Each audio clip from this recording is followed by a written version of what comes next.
London is shrouded in fog. Where others see chaos, he finds the truth. The legendary detective Sherlock Holmes is back. Welcome to the channel. Put on your headphones, like the video, and subscribe. Let's begin. It was upon a raw and fog-laden morning in early November that I first perceived, though dimly and without comprehension, the presence of that hidden influence which was later to cast so long and sinister a shadow over my association with Sherlock Holmes. London lay beneath a pall of yellow-grey vapour, the kind that muffles sound and softens outlines, so that even the clatter of hansom cabs upon the street below our windows in Baker Street reached the ear like echoes remembered rather than noises actually heard. Within our rooms, however, all was warmth and familiarity. The coal fire glowed cheerfully. The Persian slipper still bore its usual cargo of pipe tobacco, and Holmes himself reclined upon the sofa in that attitude of languid abstraction which I had long learned to associate with intense mental activity. For some days previously, I had observed in my friend a restlessness which he did not trouble to conceal from me, though he offered no explanation of its cause. Holmes is not, as some imagine, a man perpetually composed and imperturbable. Rather, his equilibrium depends upon the presence of an intellectual stimulus equal to the powers of his mind. Deprived of such, he becomes, as I have elsewhere recorded, languid, irritable, and prone to a species of nervous introspection. On this particular morning, however, his manner suggested not boredom, but anticipation, an alertness beneath the surface, like that of a hound straining at the leash. "You are expecting something," I remarked at length, lowering my newspaper and studying his sharp profile as it stood out against the wavering firelight. Holmes smiled faintly, though his eyes never left the ceiling, upon which he appeared to be tracing imaginary patterns with the tip of his forefinger. "Expectation, my dear Watson, is a dangerous indulgence," he replied. "It colors perception. I prefer preparedness." "That is a distinction without a difference," I said. "You have scarcely moved from this room since yesterday afternoon, yet you have started at every footfall upon the stair." "Have I?" he murmured. "How observant of you." I was about to pursue the matter when Mrs. Hudson's measured tread became audible outside the door, followed by a discreet knock. She entered bearing a small tray upon which lay our morning correspondence. Holmes rose at once and crossed the room with an eagerness that surprised me.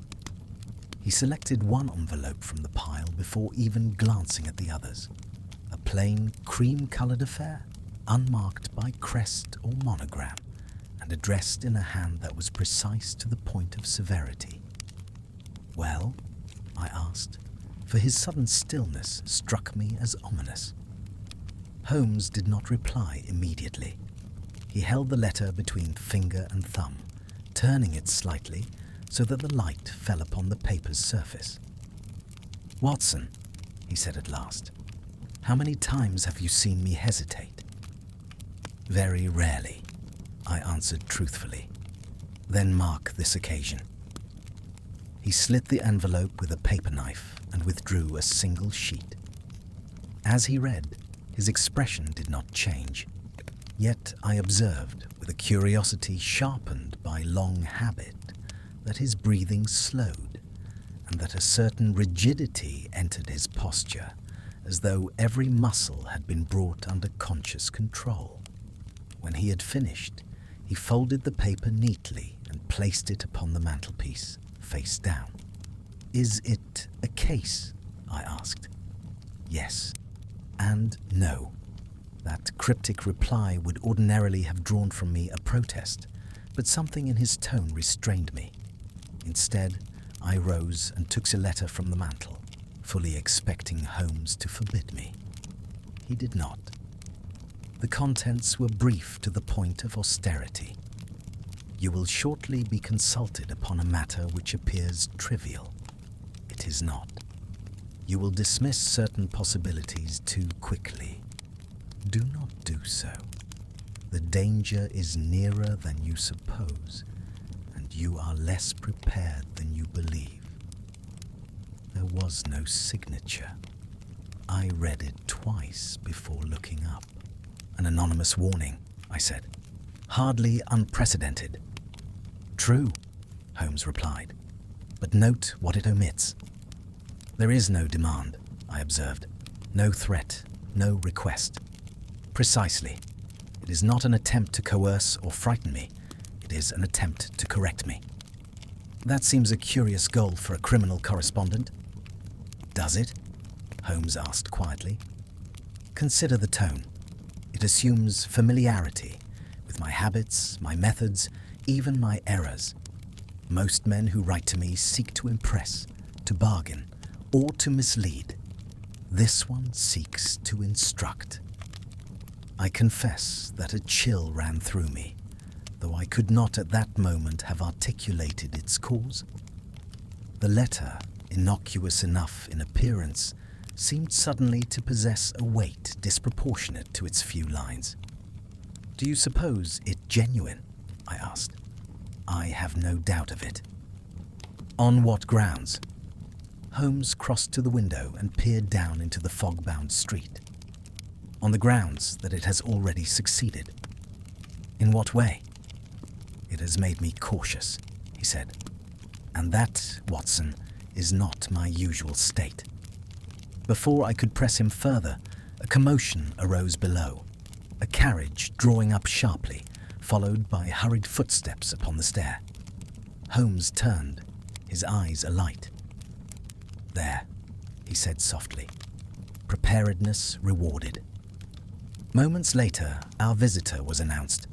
Mr. Lionel Berwick, a solicitor of Lincoln's Inn Fields, a man of sober dress and anxious demeanour, whose name was known to me only vaguely as that of a legal agent employed by several respectable mercantile houses. He entered with the air of one accustomed to professional confidence, yet oppressed by some private dread.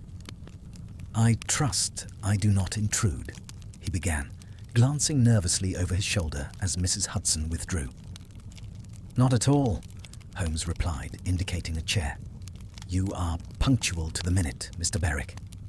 The solicitor started. I do not recall stating...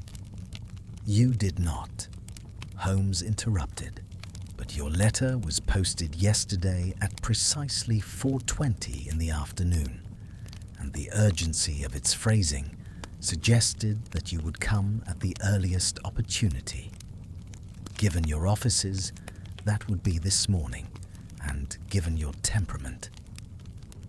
Here, Holmes allowed himself the faintest smile. You would arrive neither early nor late. Mr. Berwick sat down heavily. I see I was correct to come. You mentioned in your letter a disturbance, Holmes continued. Something that has unsettled you? Yes, Berwick said, lowering his voice. Though I hesitate to call it a crime. That is part of my difficulty. He paused, as if choosing his words with care. For the past fortnight, documents have gone astray from my office. Nothing of value in itself. Copies of contracts, drafts of wills, memoranda of meetings long concluded. They vanish, only to reappear days later in altered form. A clause omitted, a date amended, a name spelled incorrectly. That could be the work of a careless clerk, I suggested. Berwick shook his head. I thought so at first, but the alterations are knowing. They introduce ambiguities where none existed before. In one instance, a single word changed the beneficiary of a trust. "And did the altered document take effect?" Holmes asked. "No. I caught it in time. But that is what alarms me. Whoever is responsible does not seek immediate gain. It is as though they are testing how closely I attend to my own affairs." Holmes leaned forward. "Has anyone else been affected?" "Yes, quietly. A barrister friend of mine received a brief he swears he never prepared. A shipping agent discovered discrepancies in his ledgers, minor but suggestive. None of us wished to raise an alarm without cause. And yet, you come to me." Berwick hesitated. "Because yesterday morning upon my desk, I found a note." He produced a slip of paper, which Holmes examined with the same meticulous attention he had given the earlier letter. "What did it say?" I asked. Berwick swallowed. It said, "You have been careless before. Do not be careless now." Holmes's eyes flicked towards the mantelpiece, where the anonymous letter lay unseen. "You see, Watson," he said softly, "the consultation I was warned of has already begun." As Mr. Berwick looked from Holmes to me, plainly unsettled by words he could not fully grasp, I became conscious of a singular contradiction. That though a case had indeed presented itself, I could not yet discern its boundaries, nor even be certain who stood on which side of it. And beneath that uncertainty lay a more troubling question, unspoken but insistent. How it was that someone, somewhere in London's vast and secretive expanse, appeared to be arranging events with my friend Sherlock Holmes very much in mind.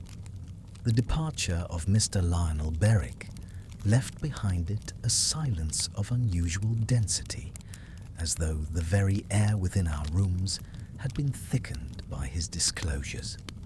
Holmes remained standing by the mantelpiece, his long fingers resting lightly upon the edge, his gaze fixed not upon the solicitor's forgotten hat, nor upon the fire, but upon some inward landscape which I could not hope to survey. I, for my part, felt that peculiar mingling of excitement and unease which has so often preceded the more remarkable episodes of our shared career. "You perceive the shape of it already," I ventured, more as a statement than a question. Holmes smiled without mirth. "I perceive several shapes, Watson, and that is precisely the difficulty. When too many outlines present themselves at once, one must be cautious not to choose merely the most pleasing." He took up the anonymous letter once more and compared it, line by line, with the solicitor's note. I observed him sniff the paper delicately, hold it to the light, and even brush its surface with the pad of his thumb, as though testing a fabric. "Different stock," he murmured. "Different ink, different hand. And yet you suspect a connection," I said. "I suspect intention," he replied, "which is not the same thing." Holmes seated himself at the table and began making brief notations in a small leather-bound book, a habit he reserved for cases of particular intricacy. The sight of that volume never failed to stir my curiosity, for I knew that its pages contained observations never shared, hypotheses tentatively formed and later discarded, and fragments of thought too raw for immediate exposition. "Berwick is frightened," I remarked, "but he does not strike me as a man prone to imagination." "Fear sharpens some men and dulls others," Holmes said. "In Berwick's case, it has done both. He observes keenly within the narrow confines of his profession, yet cannot imagine a motive beyond personal gain. That is why he is frightened. The disturbance he describes does not conform to the patterns he knows. And what pattern does it conform to? I asked. Holmes looked up at me sharply. That is precisely the question I must not answer too quickly. There was a knock at the door, and Mrs. Hudson reappeared to clear away the remains of our breakfast. As she moved about the room, I noticed Holmes's eyes follow her briefly, not with suspicion, but with an attentiveness that suggested his mind was working even through such mundane interruptions. When she had gone, he rose and began pacing slowly from window to fireplace. "Watson," he said at last, "what would you say if I told you that Berwick's case, taken alone, is trivial?" "I should say that you have seldom found triviality where others perceive it," I replied. "Just so. Yet imagine for a moment that there were no anonymous letters, no warnings, no sense of anticipation. A solicitor plagued by altered documents would suggest a clerk, a rival firm, or a client with something to gain. The matter could be resolved by ordinary means. But taken together," I said, "they suggest something more deliberate. They suggest choreography," Holmes corrected, "a sequence of small movements designed to be noticed only when viewed from a certain angle." He halted before me. "Tell me, Watson, how many men in London possess both the knowledge to tamper subtly with legal instruments and the patience to do so without immediate profit?" "Not many," I admitted. "Fewer still who would take such pains merely to unsettle." "Precisely. And fewer yet who would trouble themselves to alert me in advance." "You believe the warning genuine?" I said again. "I believe it's sincere," Holmes replied. "Whether it is friendly remains to be seen." That afternoon, Holmes proposed that we visit Berwick's offices without announcement.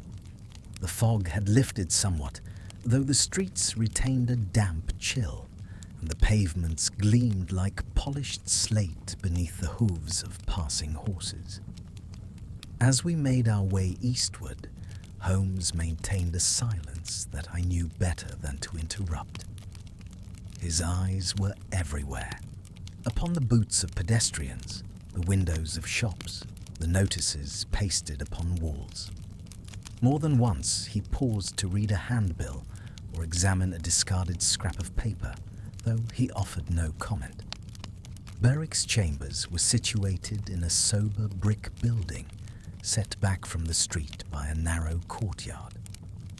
We found the solicitor absent, but his clerk, a thin young man with ink-stained fingers and an earnest manner, admitted us readily enough when Holmes produced his card.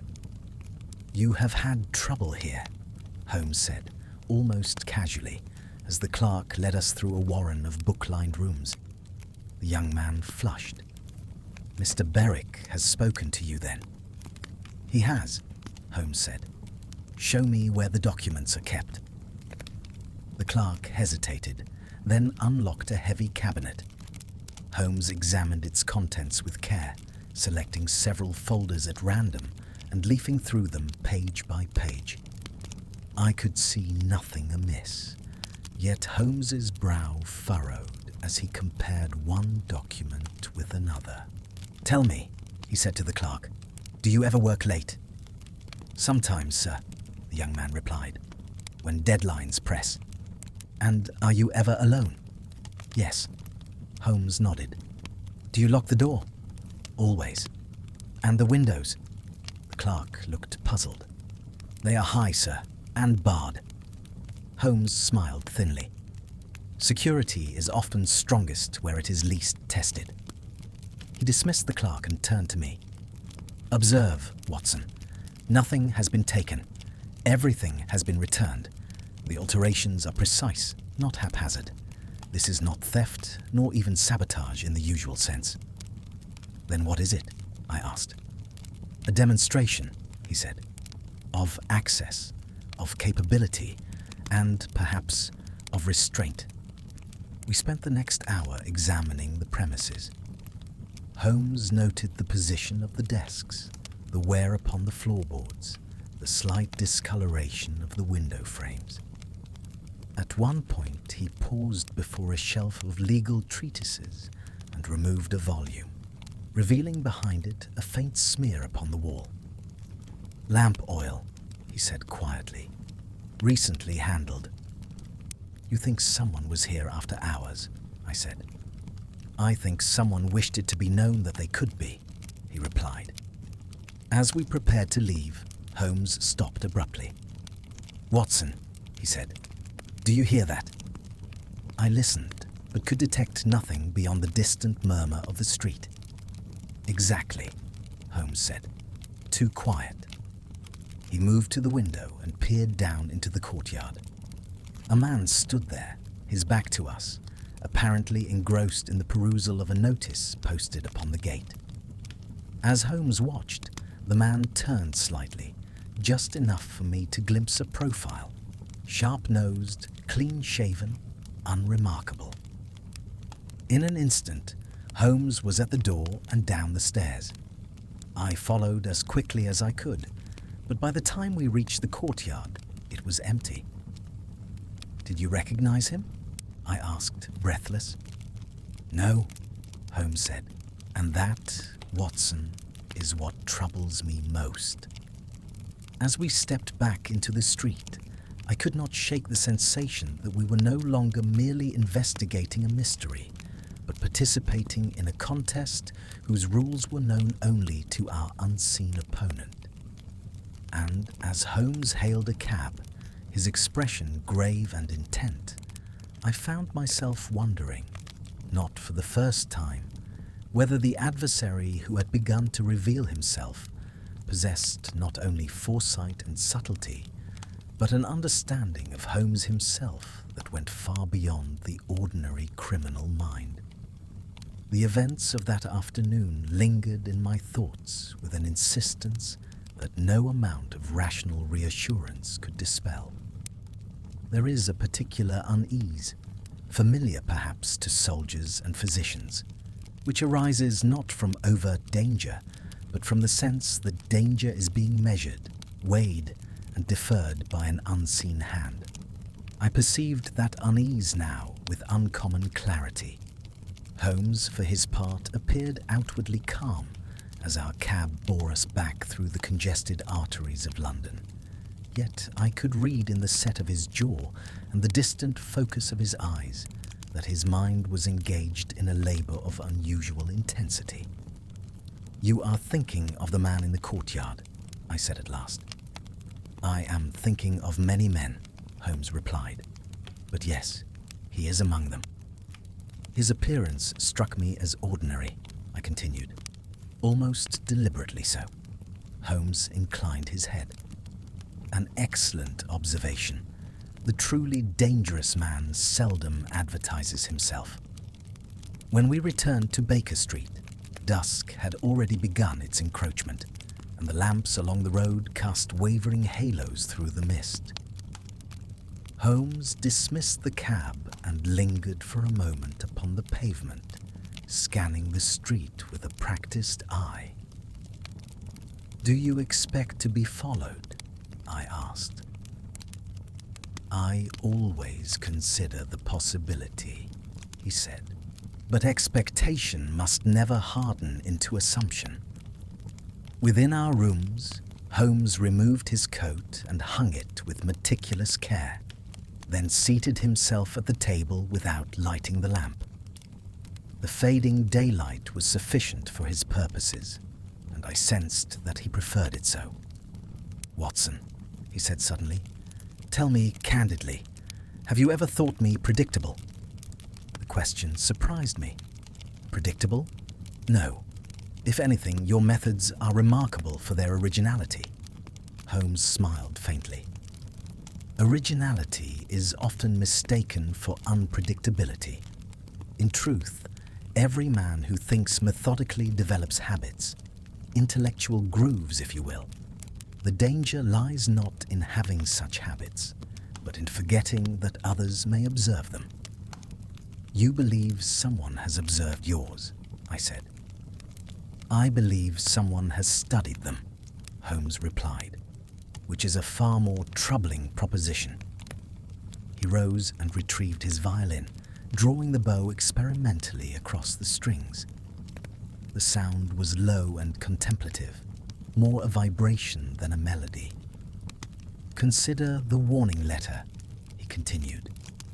It does not accuse me of ignorance, nor does it flatter my intelligence. It warns me against dismissing certain possibilities too quickly. That is a criticism I have leveled at myself on more than one occasion. Then the writer knows you well, I said. Or believes he does, Holmes corrected. There is an important distinction. That evening passed without further incident, though I could not shake the impression that our rooms were no longer the sanctuary they had once been. Every creak of the stair, every distant footfall in the street below seemed freighted with significance. Holmes retired late, after hours spent poring over old case notes and newspaper clippings. Yet even in sleep, he appeared restless. The following morning brought fresh developments. Among the posts was a newspaper, one we did not ordinarily receive. Holmes examined the wrapper closely before opening it. No address, he said. Hand-delivered. The paper itself was unremarkable, save for a single column marked faintly in pencil. Holmes passed it to me. It was a report of a minor court case, a dispute over the inheritance of a small estate in Surrey, resolved in favour of a distant cousin. The details were dry, legalistic, and seemingly devoid of interest. I see nothing unusual, I said. Read the names again, Holmes replied. I did so, more carefully. One name caught my attention, not because it was familiar, but because it seemed oddly placed. The solicitor for the defence, I said slowly. He shares a surname with Berwick's former partner. Precisely, Holmes said. A partnership dissolved some years ago under amicable circumstances, if one accepts the public record. You think there was more to it? I said. I think, Holmes replied, that dissolved partnerships often leave residues, resentments, secrets, unfinished business. And I think our unseen correspondent wishes me to think so as well. A red herring, I suggested. Perhaps, Holmes said, or perhaps a test of my instincts. We spent the morning investigating this lead. Holmes interviewed clerks, examined court documents, and even travelled briefly to Lincoln's Inn to consult an old acquaintance. By midday, he had satisfied himself that the former partner, one Edwin Berwick, no relation, was an unlikely culprit. The man was in ill health, his affairs modest and transparent. And yet, I said as we walked back towards Baker Street, the lead was not entirely without merit. Someone wished to draw your attention there. Yes, Holmes agreed. And note the economy of effort. A single marked article. No insistence. No follow-up. Whoever guides this process understands that I resent being pushed. Then why guide you at all? I asked. Holmes stopped abruptly. Because, Watson, the goal is not to lead me to a solution. It is to observe how I seek one. That afternoon, a second client arrived. This time a woman, veiled and visibly distressed. She presented a story of a missing heirloom, a locket of little monetary value, but great sentimental significance. Holmes listened patiently, asked a handful of questions, and promised to look into the matter. As soon as she had gone, I expressed my confusion. Surely this is a commonplace theft, I said. Why involve yourself when the larger matter presses? Holmes's eyes gleamed. Because, my dear Watson, I suspect it does. He examined the description of the locket. Note the engraving, a Latin phrase, one I have encountered before. In a previous case? I asked. No, Holmes said quietly. In my own studies. I felt a chill. You believe the thief chose it deliberately? I believe, Holmes replied, that someone wishes to remind me of my own past interests, classical, philosophical, and otherwise. The phrase refers to self-knowledge. Know thyself, I murmured. Just so, Holmes said. An apt motto for an adversary who seeks to turn my methods back upon me. As evening fell, Holmes grew increasingly withdrawn. He took neither supper nor solace in his violin. Instead, he sat by the fire, his gaze fixed upon the flames, as though reading within them some private revelation.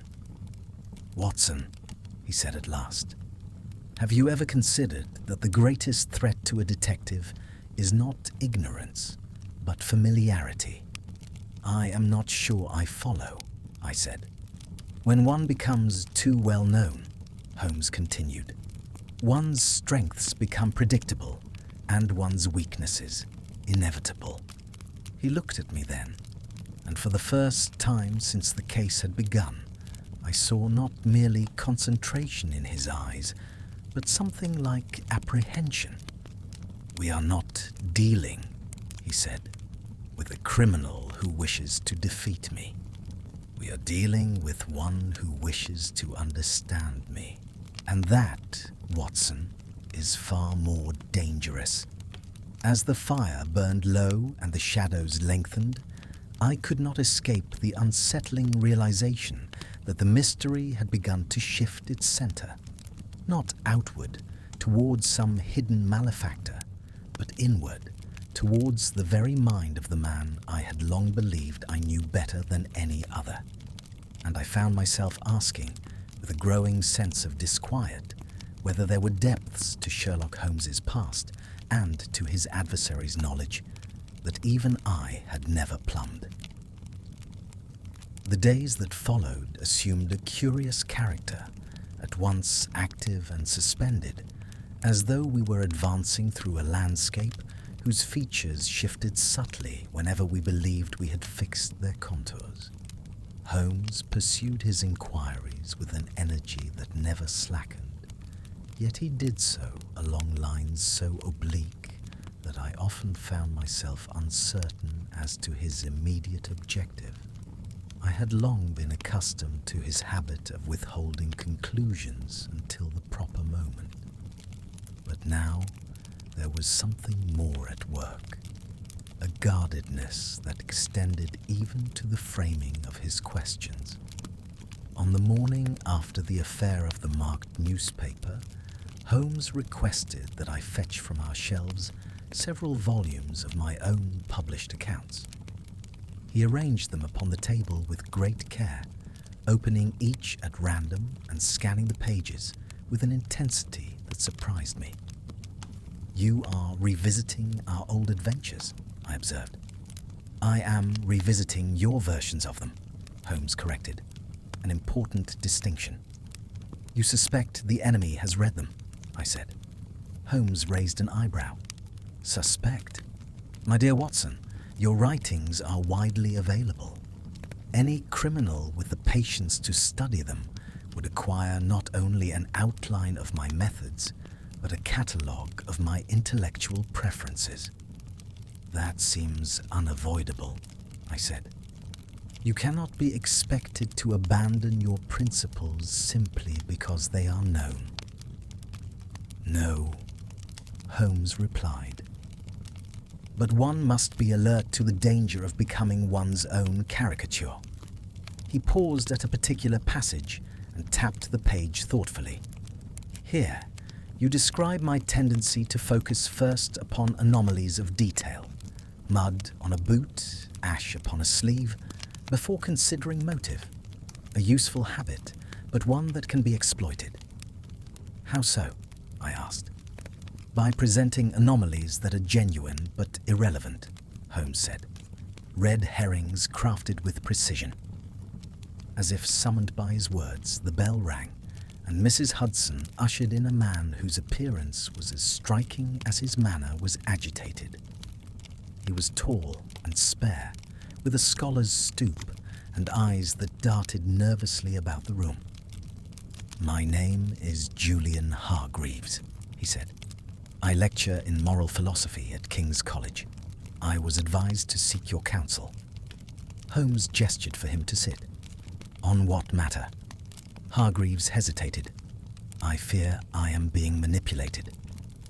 "That fear is more common than you suppose," Holmes said calmly. "Pray, continue." The lecturer explained that he had received a series of letters challenging certain ethical positions he had advanced in print. At first, he had welcomed the correspondence, for it displayed a keen and well-informed intellect. But the tone had gradually shifted, becoming less argumentative and more personal. "He anticipates my replies," Hargreaves said, wringing his hands. "Not merely in substance, but in phrasing. It is as though he has inhabited my thoughts." Holmes glanced at me. I could see that the parallel had not escaped him. "May I see the letters?" he asked. As Holmes read, his expression grew intent. The handwriting varied subtly from letter to letter. The arguments ranged across centuries of philosophical discourse. Yet a single thread united them, a persistent return to the theme of self-deception. "Your correspondent," Holmes said at last, "is not interested in refuting you.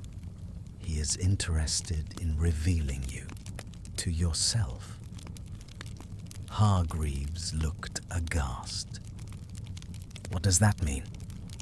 "It means," Holmes replied, "that you are not his true subject." After Hargreaves had departed, comforted though not reassured, Holmes turned once more to the table of books. "Berwick, the lecturer, the woman with the locket," I said slowly. "They have nothing in common." "On the contrary," Holmes said, "they have this in common. Each has been chosen not for who they are, but for what they reflect." "And what do they reflect?" I asked. Holmes did not answer immediately. Instead, he selected one of my volumes and read aloud a passage describing an early case from the years before our acquaintance, a matter involving a brilliant but unstable chemist whose work had bordered upon criminality. "You omitted something here," Holmes said quietly. "I omitted many things," I replied. "Some out of discretion, some at your request." "Yes," Holmes said, "and some because you did not know them." He closed the book. "Our adversary, Watson, knows them." That afternoon, Holmes insisted upon revisiting several locations associated with his earliest independent investigations. A shuttered laboratory in Bloomsbury, a decaying boarding house near Paddington, a narrow court off the Strand, where a certain forgery ring had once been unmasked. In each place, we encountered some small sign of recent interest. A fresh flower laid upon a windowsill, a chalk mark upon a brick, a caretaker who recalled an inquiring stranger. None of these signs, taken alone, amounted to evidence. Together, they formed a pattern that was at once unmistakable and elusive. Someone was retracing Holmes's steps. "Is it admiration?" I asked, as we stood before the locked door of the old laboratory. "Perhaps," Holmes said, "or perhaps appropriation. The line between the two is perilously thin." As evening approached, Holmes received yet another letter. This one bore no warning, no philosophical reflection. It contained only a list of dates. I recognized them at once, the dates of several of Holmes's most significant cases, some public, some never recorded. "Who else knows these?" I asked. Holmes's face was grave. "Very few," "And the order," I pressed. "They are not chronological." "No," Holmes said. "They are psychological." He took up his violin then, and for the first time in days began to play. The music was somber, introspective, and threaded with a disquieting familiarity, as though it echoed themes he had explored long ago. "Watson," he said without pausing, "have you ever considered how a man like myself might appear to another mind equally analytical, but differently constituted?" "I suppose he might appear cold," I ventured. "Detached or dangerous," Holmes said. "Not because of what he does, but because of what he can do." The music ceased. Holmes lowered the violin and looked at me with an intensity that held me silent. "Our adversary," he said, "is not merely testing my intellect. He is interrogating my philosophy, my right to judge, to intervene, to shape outcomes according to my own logic." "And to what end?" I asked. Holmes shook his head. "That remains to be seen." As I retired that night, sleep came fitfully. The images of the day, old haunts revisited, forgotten dates recalled, familiar arguments turned inward, mingled in my mind. And beneath them all lay a single troubling question. If a man knew Holmes's methods, his history, and his doubts so intimately, where had that knowledge been acquired, and at what cost? The mystery, I felt, was no longer merely about crimes committed or prevented. It was about authorship itself, about who had the right to shape a narrative, to assign meaning to events. And somewhere in the labyrinth of London, an unseen intelligence was composing a story in which Sherlock Holmes himself was not the author, but the subject.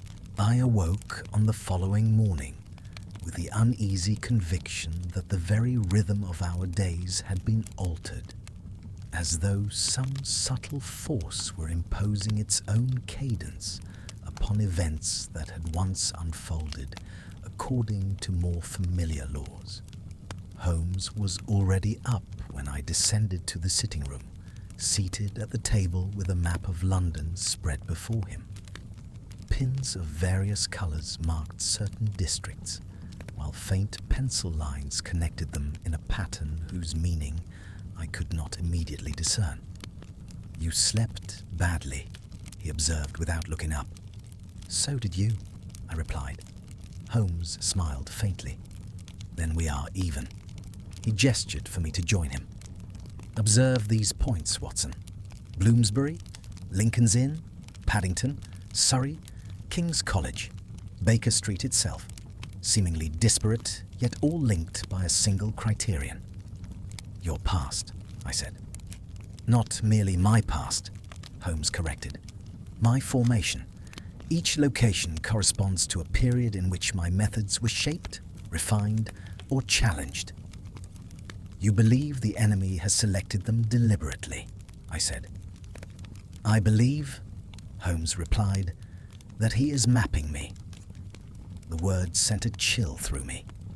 To be mapped is to be rendered comprehensible, predictable, vulnerable. "There is something else," Holmes continued. "Note what has not occurred." I studied the map again. "No overt crime," I said. "No violence. No urgency," Holmes agreed. "Everything unfolds at a pace calculated to allow reflection. That is not the tempo of a man driven by necessity. It is the tempo of a man conducting an experiment." "And you are the subject," I said quietly. Holmes did not deny it. Our reflections were interrupted by the arrival of Inspector Lestrade, whose countenance bore the unmistakable signs of professional irritation compounded by personal unease. "Holmes," he began, barely waiting for the door to close, "I don't like this business." "You rarely do," Holmes replied amiably. "What troubles you now?" Lestrade produced a file. "We've had 3 complaints in the last 2 days. Nothing criminal, at least nothing we can charge. But each involves interference with private affairs, letters redirected, appointments altered, information leaked just enough to cause embarrassment, not enough for prosecution. And the victims? Holmes asked. Lestrade hesitated. All of them, in one way or another, have crossed your path in the past. Holmes's eyes flickered to the map. Names? Lestrade read them aloud. With each one, I felt the circle tighten. A former client acquitted under dubious circumstances. A journalist who had once written an unflattering profile of Holmes. A police clerk dismissed after a case went awry. "This is no coincidence," Lestrade said. "Someone's stirring the pot, and your name keeps coming up." "Then I am flattered," Holmes said dryly. Lestrade leaned forward. "This isn't a game, Holmes." "No," Holmes agreed. "It is not." After the inspector's departure, Holmes fell into a deep reverie. When at last he spoke, his tone was grave. "Our adversary is not content merely to know me. He is reactivating my influence, forcing old connections into motion." "To what purpose?" I asked. "Perhaps to see what consequences follow," Holmes said. "Or perhaps to force me to confront them." That afternoon brought a development more personal still. I received a letter addressed to me in an unfamiliar hand. Holmes watched me closely as I read it. "Dr. Watson," it began, "you pride yourself on loyalty. Loyalty, however, is not the same as understanding. Ask yourself what you truly know of the man whose story you tell." There was no signature. My hand trembled slightly as I folded the letter. "This is intolerable," I said. "He has no right." Holmes raised a hand. "On the contrary, he has every right if his goal is to unsettle." "You think he intends to divide us?" I said. "I think," Holmes replied, "that he is testing the integrity of our partnership. You are my witness, Watson. To undermine you is to obscure the record." "That will not succeed," I said firmly. Holmes regarded me with an expression of rare warmth. "I know." Yet even as he spoke, I sensed that the enemy's move had achieved something. Not doubt, but awareness. I became acutely conscious of the limits of my knowledge, of the years of Holmes's life before our acquaintance that remained shadowed and indistinct. That evening, Holmes proposed an unusual course of action. "I intend to make myself visible," he said. "To whom?" I asked. "To him," Holmes replied. "Our adversary thrives upon asymmetry, observation without exposure. I propose to reverse that condition." He spent the next day frequenting public spaces associated with his reputation: the British Museum, a lecture hall, a concert. He spoke openly, displayed his habits deliberately, even allowed himself to be recognized. I could not help but admire the audacity of the maneuver, though I feared its consequences. Late that night, as we returned to Baker Street, we found a small package awaiting us upon the table. It had not been there when we left. Holmes opened it with care. Inside lay a single object, a pocket watch. I recognized it at once. "It is yours," I said. "From years ago." "Yes," Holmes replied softly. "Lost during a case I never fully resolved." He opened the watch. Inside the lid was engraved a phrase in Latin, the same that adorned the stolen locket: "Nosce te ipsum." "Know thyself," I whispered. Holmes closed the watch and met my gaze. He is no longer content with hints. As the clock upon the mantel struck midnight, I felt with sudden clarity that the mystery had crossed an invisible threshold. The adversary had moved from observation to engagement, from reflection to confrontation. And though Holmes's face remained composed, I could see in his eyes the recognition of a profound truth. That the enemy who now stepped from the shadows knew not only Holmes's methods and history, but the questions he asked himself in his most private moments. What remained uncertain and deeply troubling was whether that knowledge would be used merely to challenge him or to destroy him altogether. The return of the pocket watch marked in my mind the moment at which the affair ceased to be merely intellectual and assumed a personal gravity unlike any we had yet encountered. Holmes held the object for a long while without speaking, turning it over in his fingers as though reacquainting himself not merely with its weight and mechanism, but with the circumstances of its loss. I watched him closely, conscious that I was witnessing a rare phenomenon. Holmes confronted not with an external puzzle, but with a fragment of his own unfinished past. "You have never spoken of that case," I said at last. "No," Holmes replied quietly, and with good reason. He replaced the watch in its wrapping and set it aside, as one might a loaded instrument. "Its reappearance is not accidental. It is a declaration." "Of what?" I asked. "That he remembers what I would prefer forgotten," Holmes said, "and that he believes memory itself to be leverage." That night passed without further intrusion, yet I slept little. The enemy's growing boldness suggested a confidence that could not be lightly dismissed. He had demonstrated access, not only to Holmes's past, but to our present movements, our correspondence, even our rooms. The question that troubled me most was not how he obtained such access, but why he had delayed using it to more destructive ends. The following morning brought a summons that, had it arrived under other circumstances, might have seemed routine. Holmes was requested to consult at Scotland Yard regarding a matter of internal concern.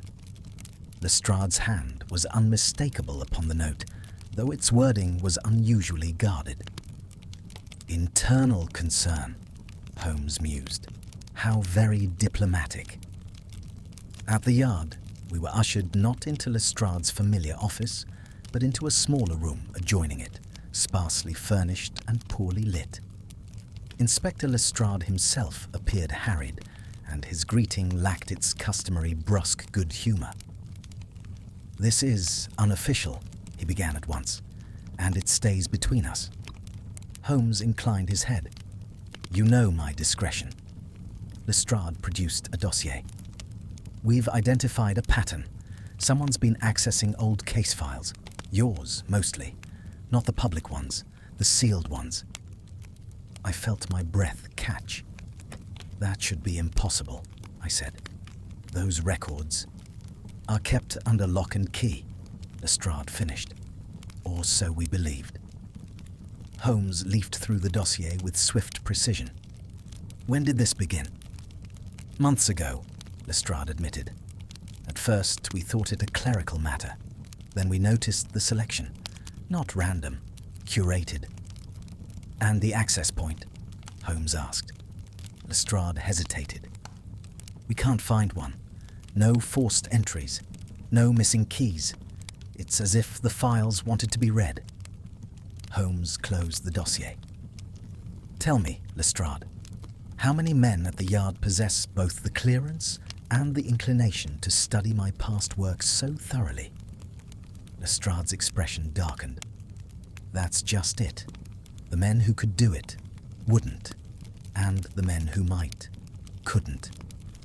"A paradox," Holmes said, "which suggests a false premise." "You think there's a man we've overlooked," Lestrade said. "I think," Holmes replied, "that you are still thinking in terms of men." Lestrade frowned. "Meaning?" "Institutions," Holmes said. "Systems. patterns of access created long ago and never questioned. Our adversary does not break locks. He walks through doors left open by habit. As we left the yard, I felt a growing sense of claustrophobia, as though the city itself had become complicit in the mystery. Every office, every archive, every corridor of power seemed suddenly suspect, not because of overt corruption, but because of the quiet persistence of forgotten arrangements. On the walk back, Holmes spoke little. At length, however, he broke his silence. "Watson," he said, "do you recall the name Victor Trevor?" "Vaguely," I admitted. "From your university days, I believe." "Indeed," Holmes said. "One of the few men who knew me before my methods were fixed, before I became myself." "You think he is involved?" I asked. "No," Holmes replied. "Trevor is long dead, but he represents something important." "And what is that?" I asked. "A witness," Holmes said. "A reminder that I was once observed not as a finished intellect, but as a developing one. Our adversary occupies a similar position, close enough to see the process, distant enough to resent it." That afternoon, Holmes made a decision that surprised me. He instructed me to retrieve from storage a locked tin box he had not opened in years. Within it lay personal notes, early experiments, correspondence from his youth. "You are inviting him closer," I said.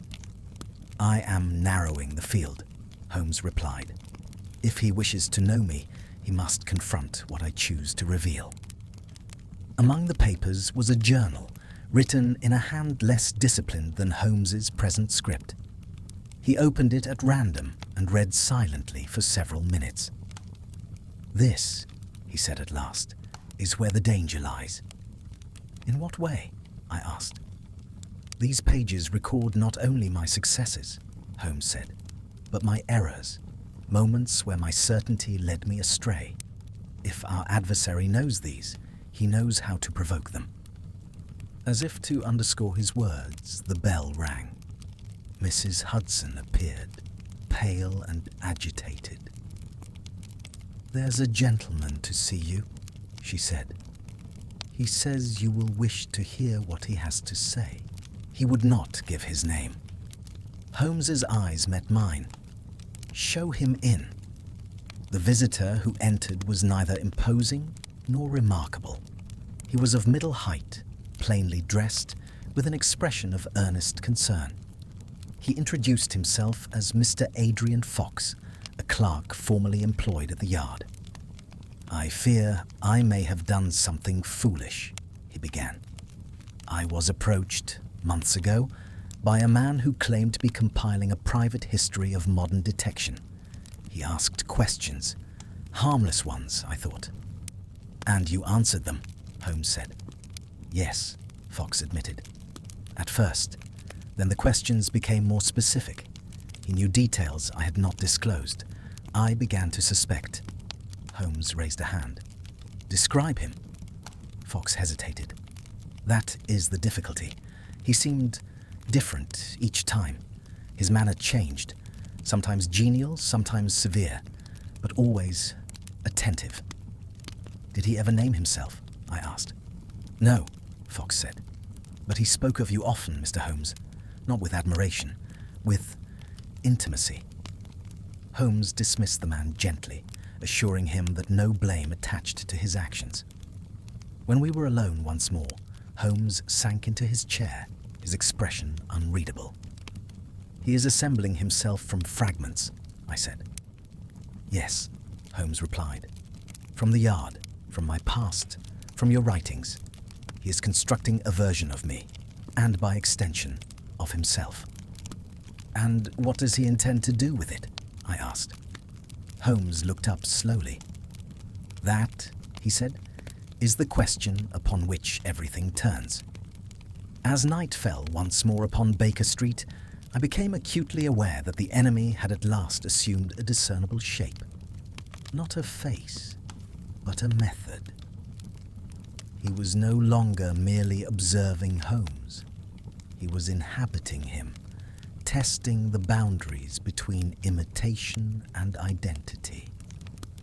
And I could not help but wonder whether the final confrontation, when it came, would be fought not in the streets of London or the chambers of the law, but within the very architecture of Holmes's mind, where the most dangerous truths were not those discovered, but those already known. The revelation brought by Mr. Adrian Fox did not conclude the day's disturbances. Rather, it lent them a coherence that was, in its own way, more disturbing than confusion.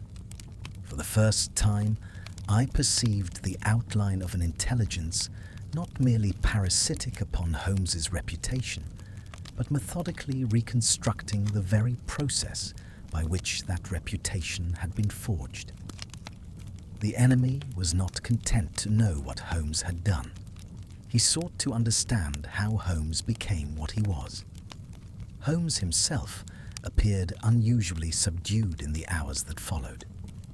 He did not pace, nor did he turn to the violin or to chemical experiments, those customary outlets for mental strain.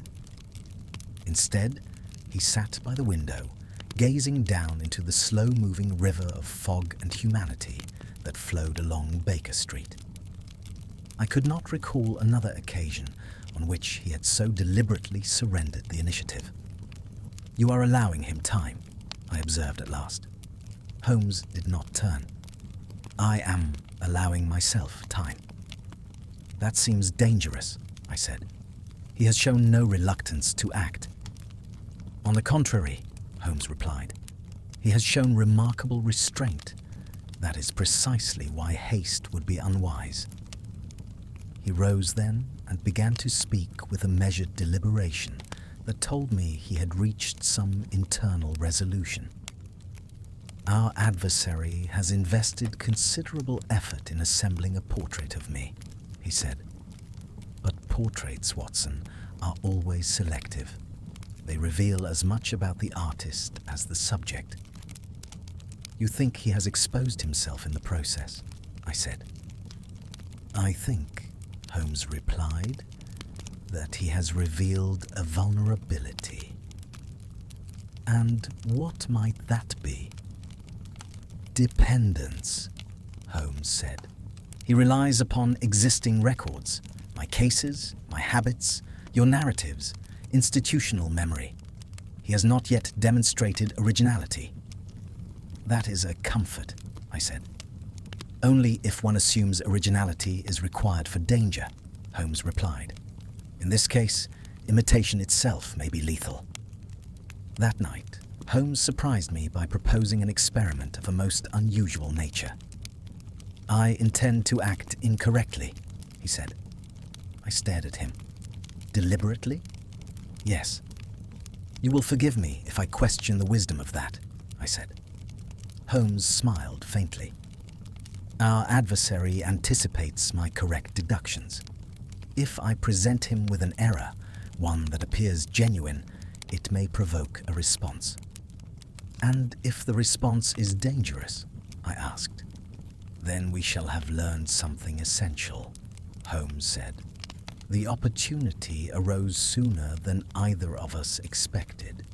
The following morning brought news of a burglary in Kensington. A minor affair, according to the papers, involving the theft of a handful of curios from a private collection."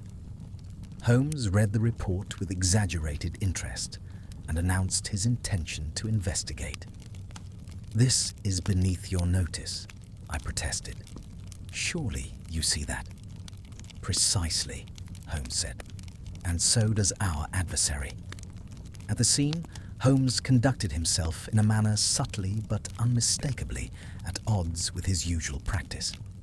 He lingered over obvious clues, asked questions that led nowhere, and even entertained a theory, based upon a muddy footprint, that I knew he himself would ordinarily dismiss as insufficient. "You are laying it on rather thickly," I murmured when we were momentarily alone. Only thick enough to be noticed, Holmes replied. As we departed, I sensed that we were being observed, though I could not identify our watcher. Holmes, however, seemed satisfied. "That will do," he said. His satisfaction proved short-lived.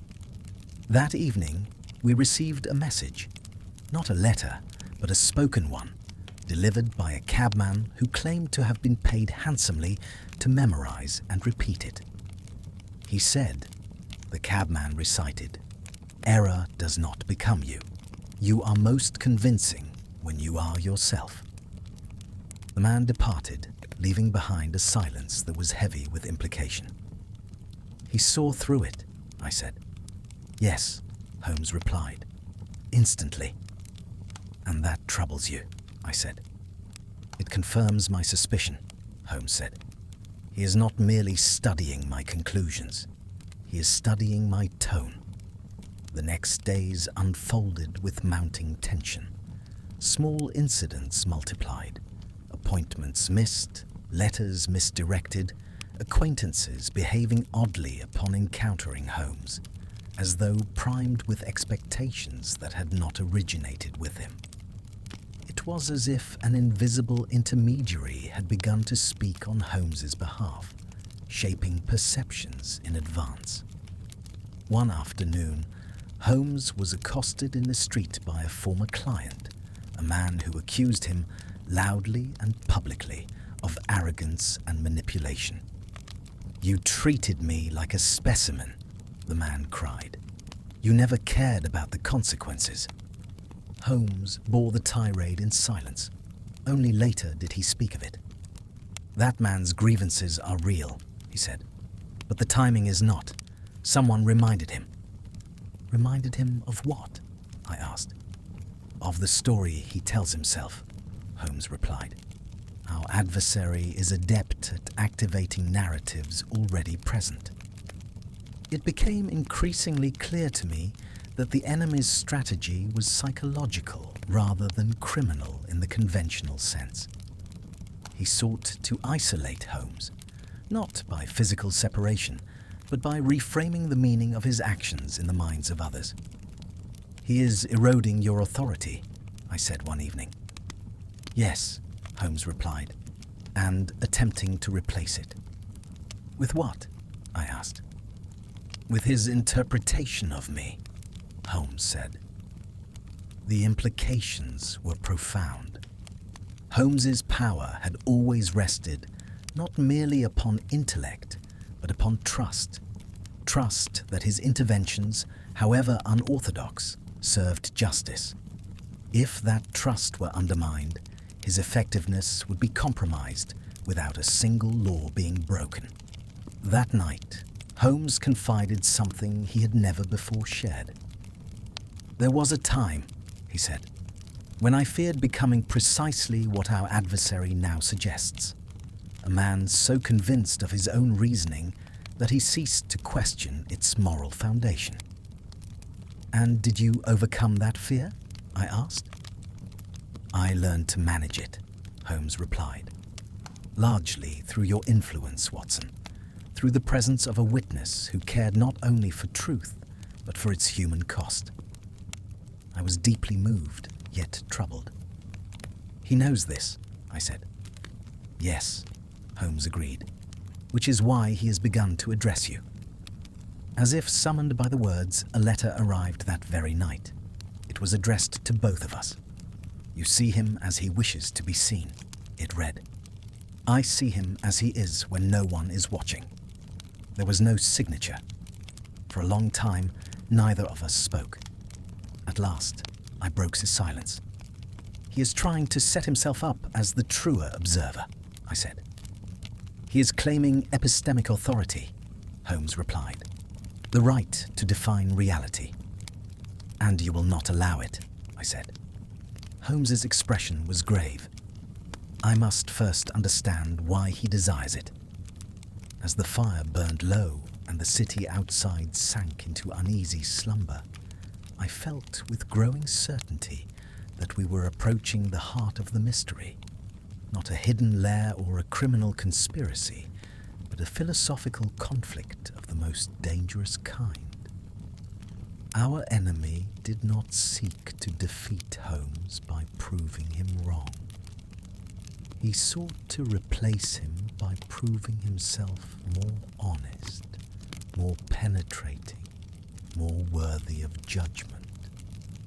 And the question that now haunted me was this: if such a man truly existed, one who knew Holmes better than Watson, what claim could I, or anyone, make to stand between them when the final reckoning came?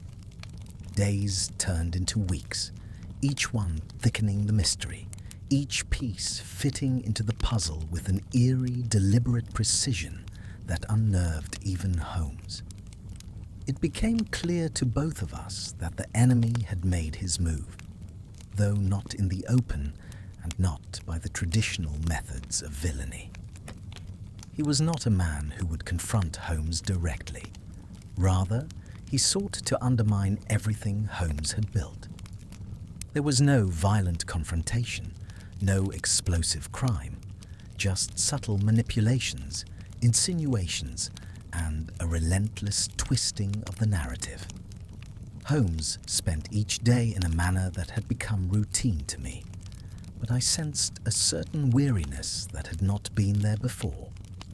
It was not physical fatigue, but something deeper, a psychological erosion. The mind can, it seems, be pushed to its limits, even by the most insidious of challenges.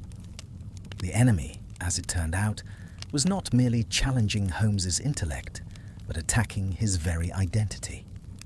One afternoon, after a particularly trying case involving a stolen ledger and an elaborate forgery ring, Holmes sat before the fire, turning his thoughts over in his mind.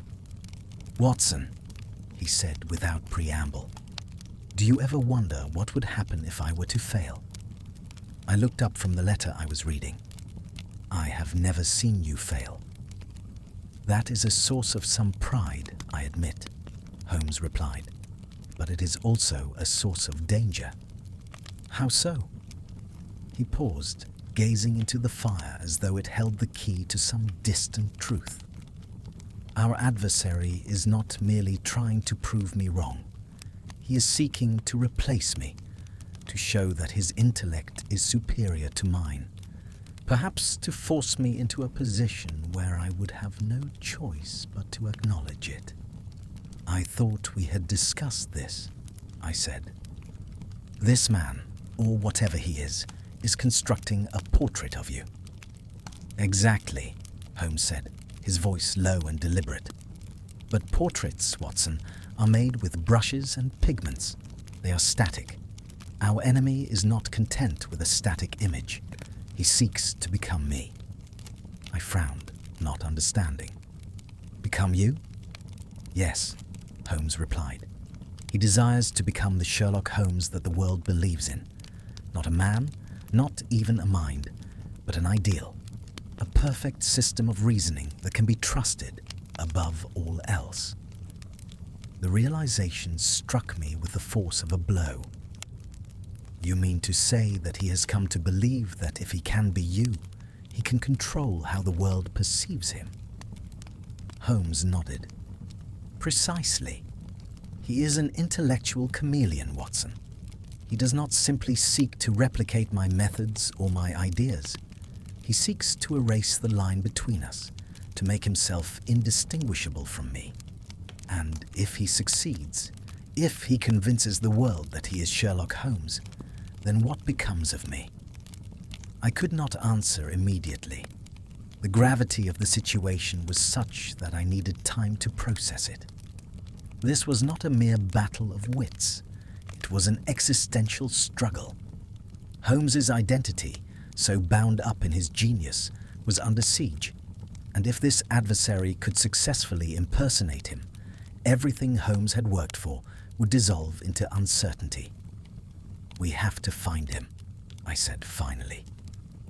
Holmes looked at me, his eyes gleaming with a quiet intensity. "You're correct, Watson. We must find him, and when we do, we must be prepared for the fact that he will not simply be a man. He will be a force, a reflection of everything I have stood for, amplified and distorted. For the first time in our partnership, I saw a genuine concern in Holmes's eyes. It was not fear exactly, but a recognition that he was now playing a game with stakes far higher than he had ever imagined. There was something deeply unsettling in the thought that his most formidable adversary was not a criminal mastermind, but a shadow of himself. Over the next several days, we resumed our investigation with renewed focus. Holmes revisited all the locations connected to the case, the places where our adversary had shown his hand, the subtle manipulations that had led us to this point. We were careful, methodical, but always with an undercurrent of uncertainty. It was clear that our foe was ahead of us, always moving in the background, aware of every step we took. One evening, after a long day spent revisiting his old haunts, Holmes sat at his desk, absently tracing the edge of his pipe with his finger.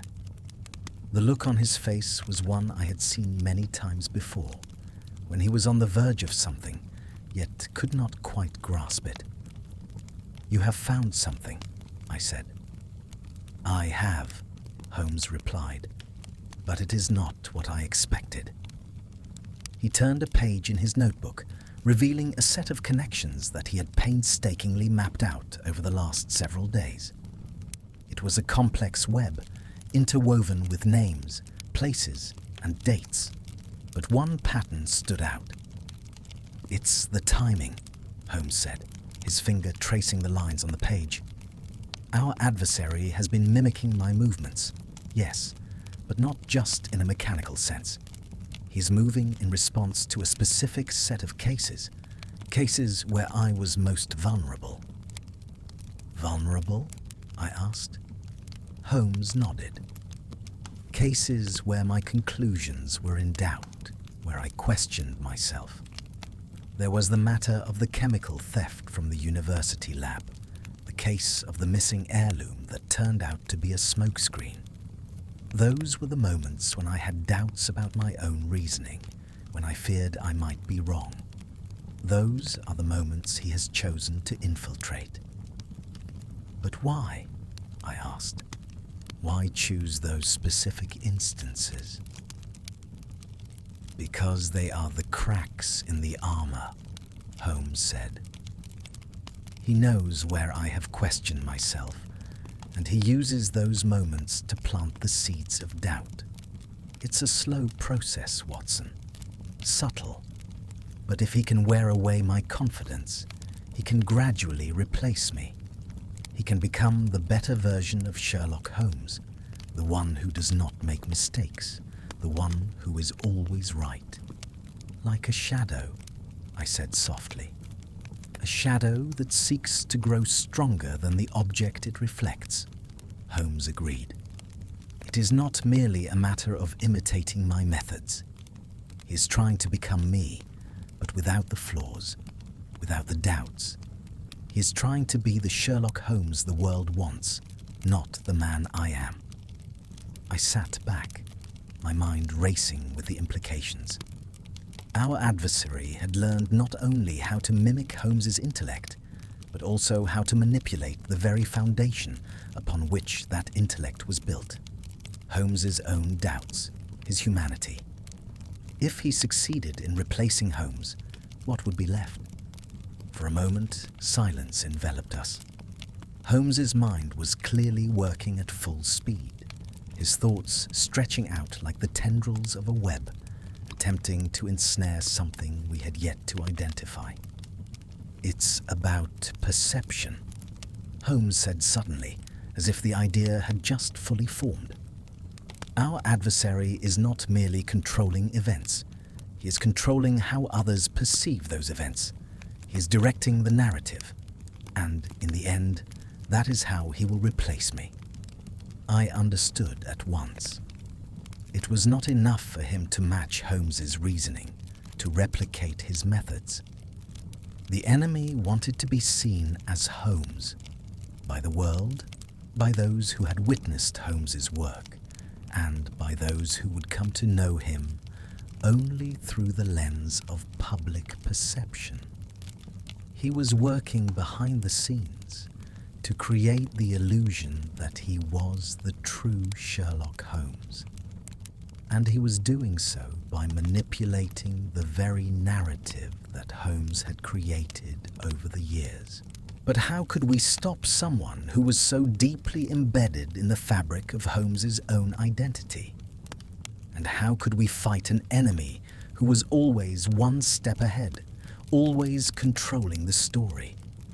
Holmes turned to me, his expression resolute. "We must expose him, Watson. We must strip away the false narrative he has built and force him into the open. Only then can we confront him on our terms." "But how?" I asked. Holmes smiled faintly. "By making him believe he has already won." The plan, as Holmes outlined it, was as daring as it was subtle.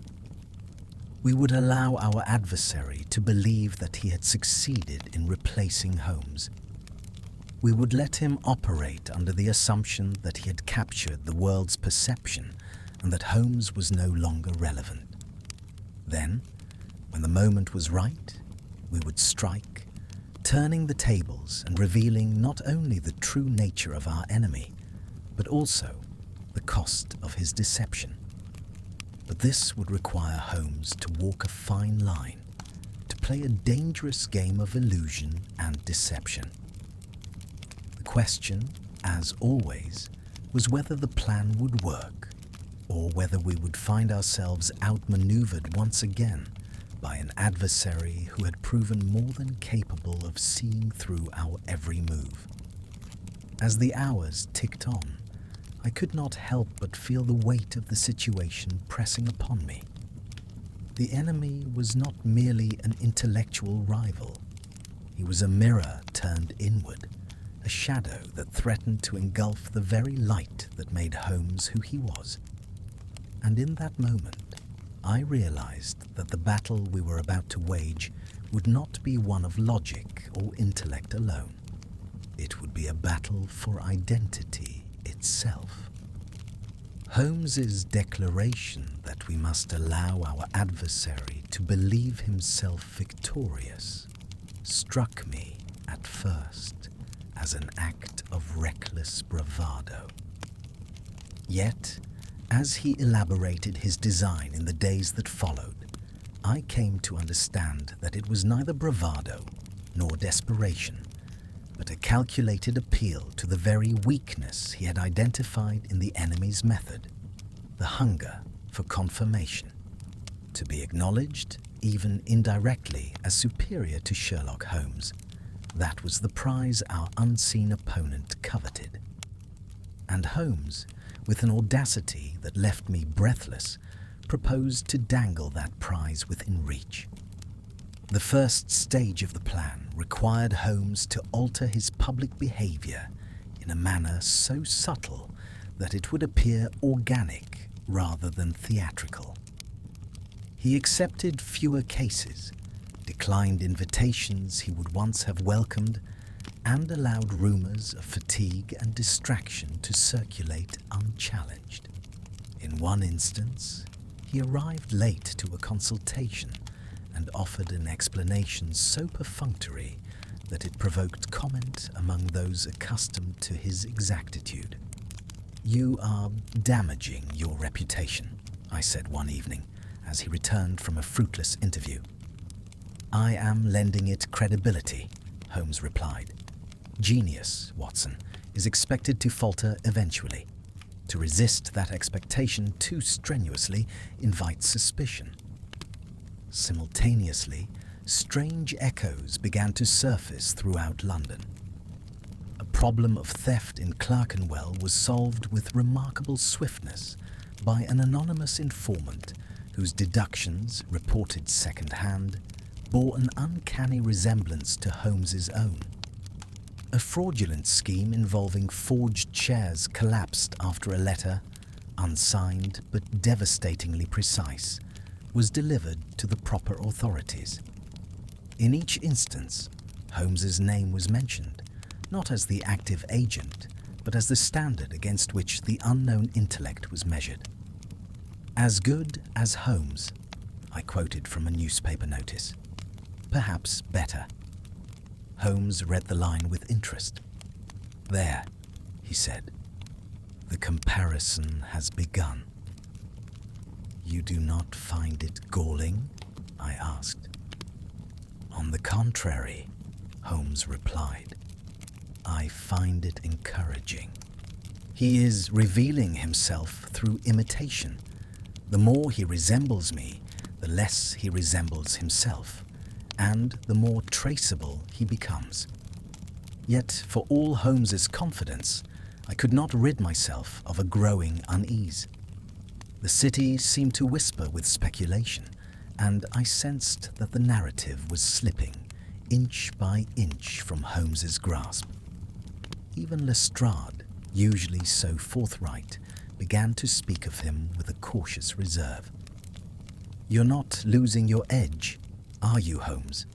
the inspector asked during one visit, attempting a jocular tone that rang hollow. Holmes merely smiled. "Edges are overrated, Lestrade. It is the centre that matters." Meanwhile, I became acutely conscious of my own role in the unfolding drama.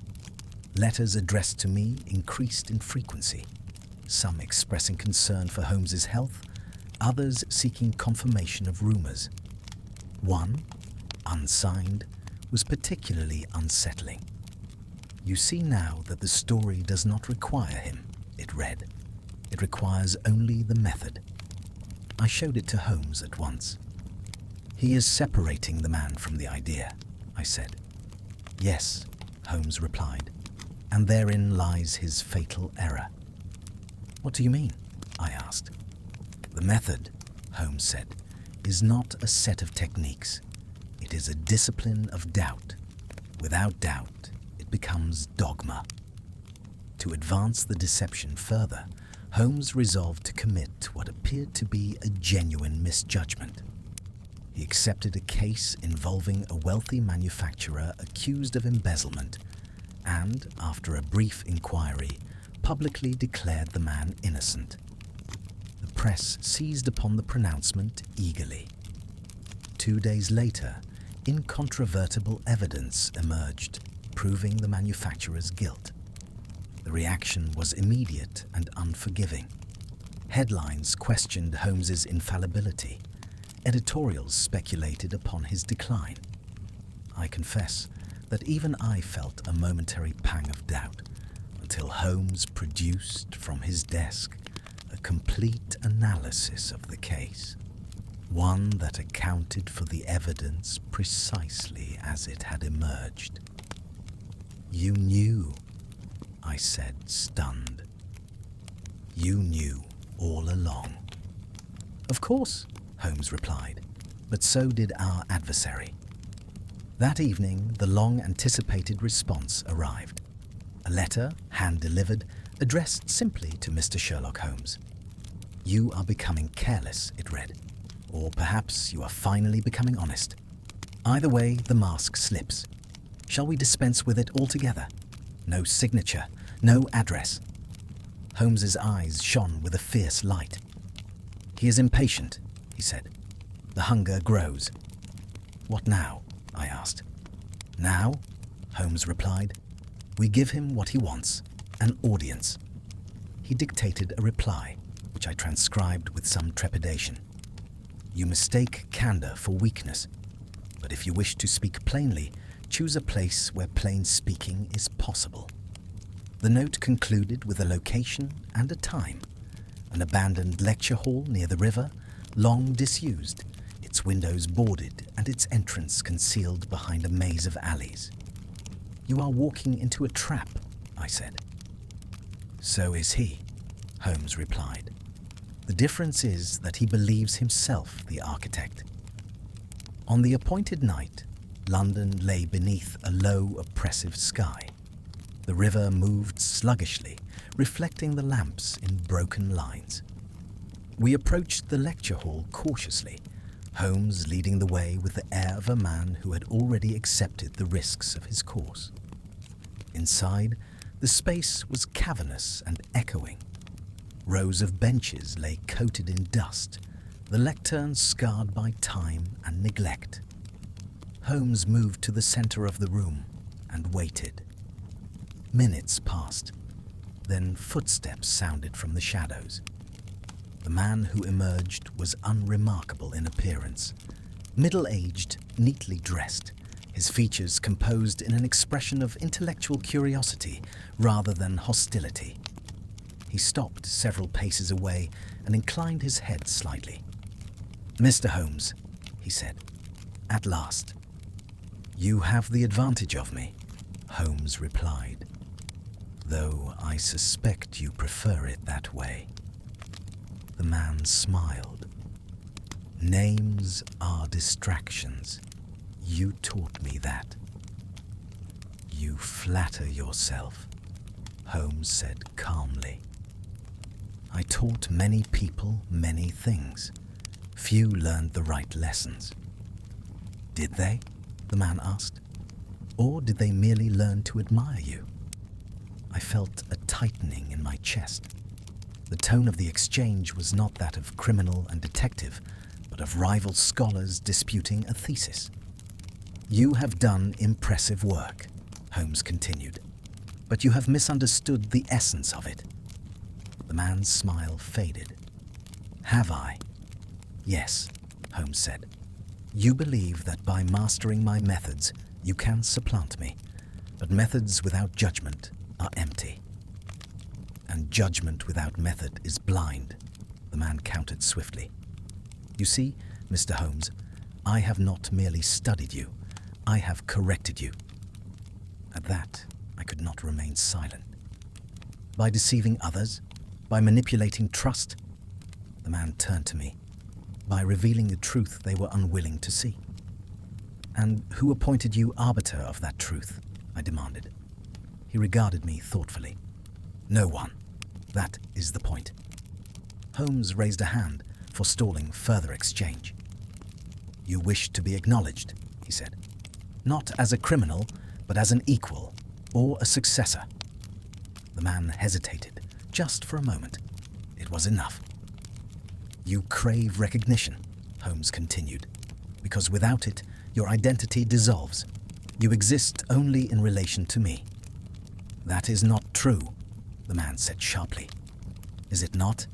Holmes pressed. "Then tell me, who are you when I am absent?" Silence stretched between them. The man's composure wavered.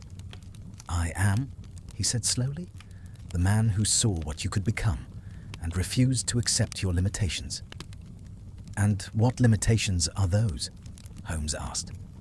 "Compassion," the man replied. "Doubt, the need for witnesses."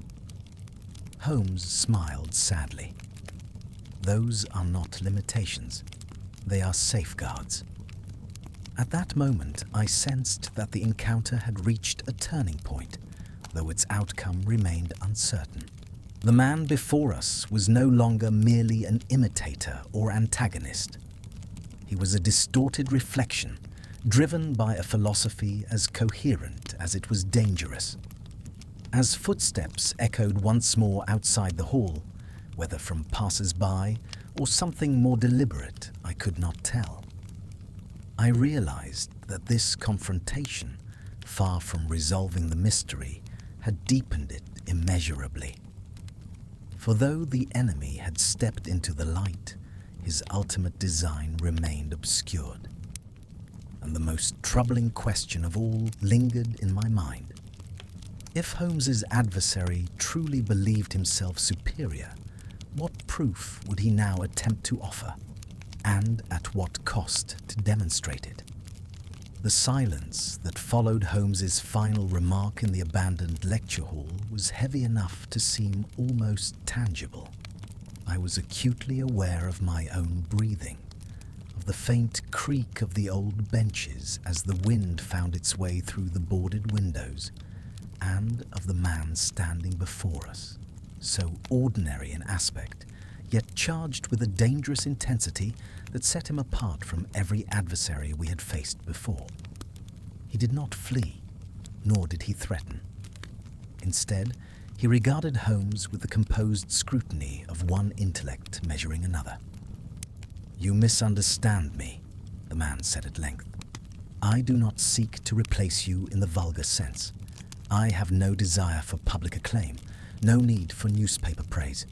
What I seek is demonstration." "Of what?" Holmes asked calmly. "That a mind unburdened by sentiment is more efficient," the man replied. "That compassion, loyalty, and moral hesitation, those safeguards you extol, are impediments to truth."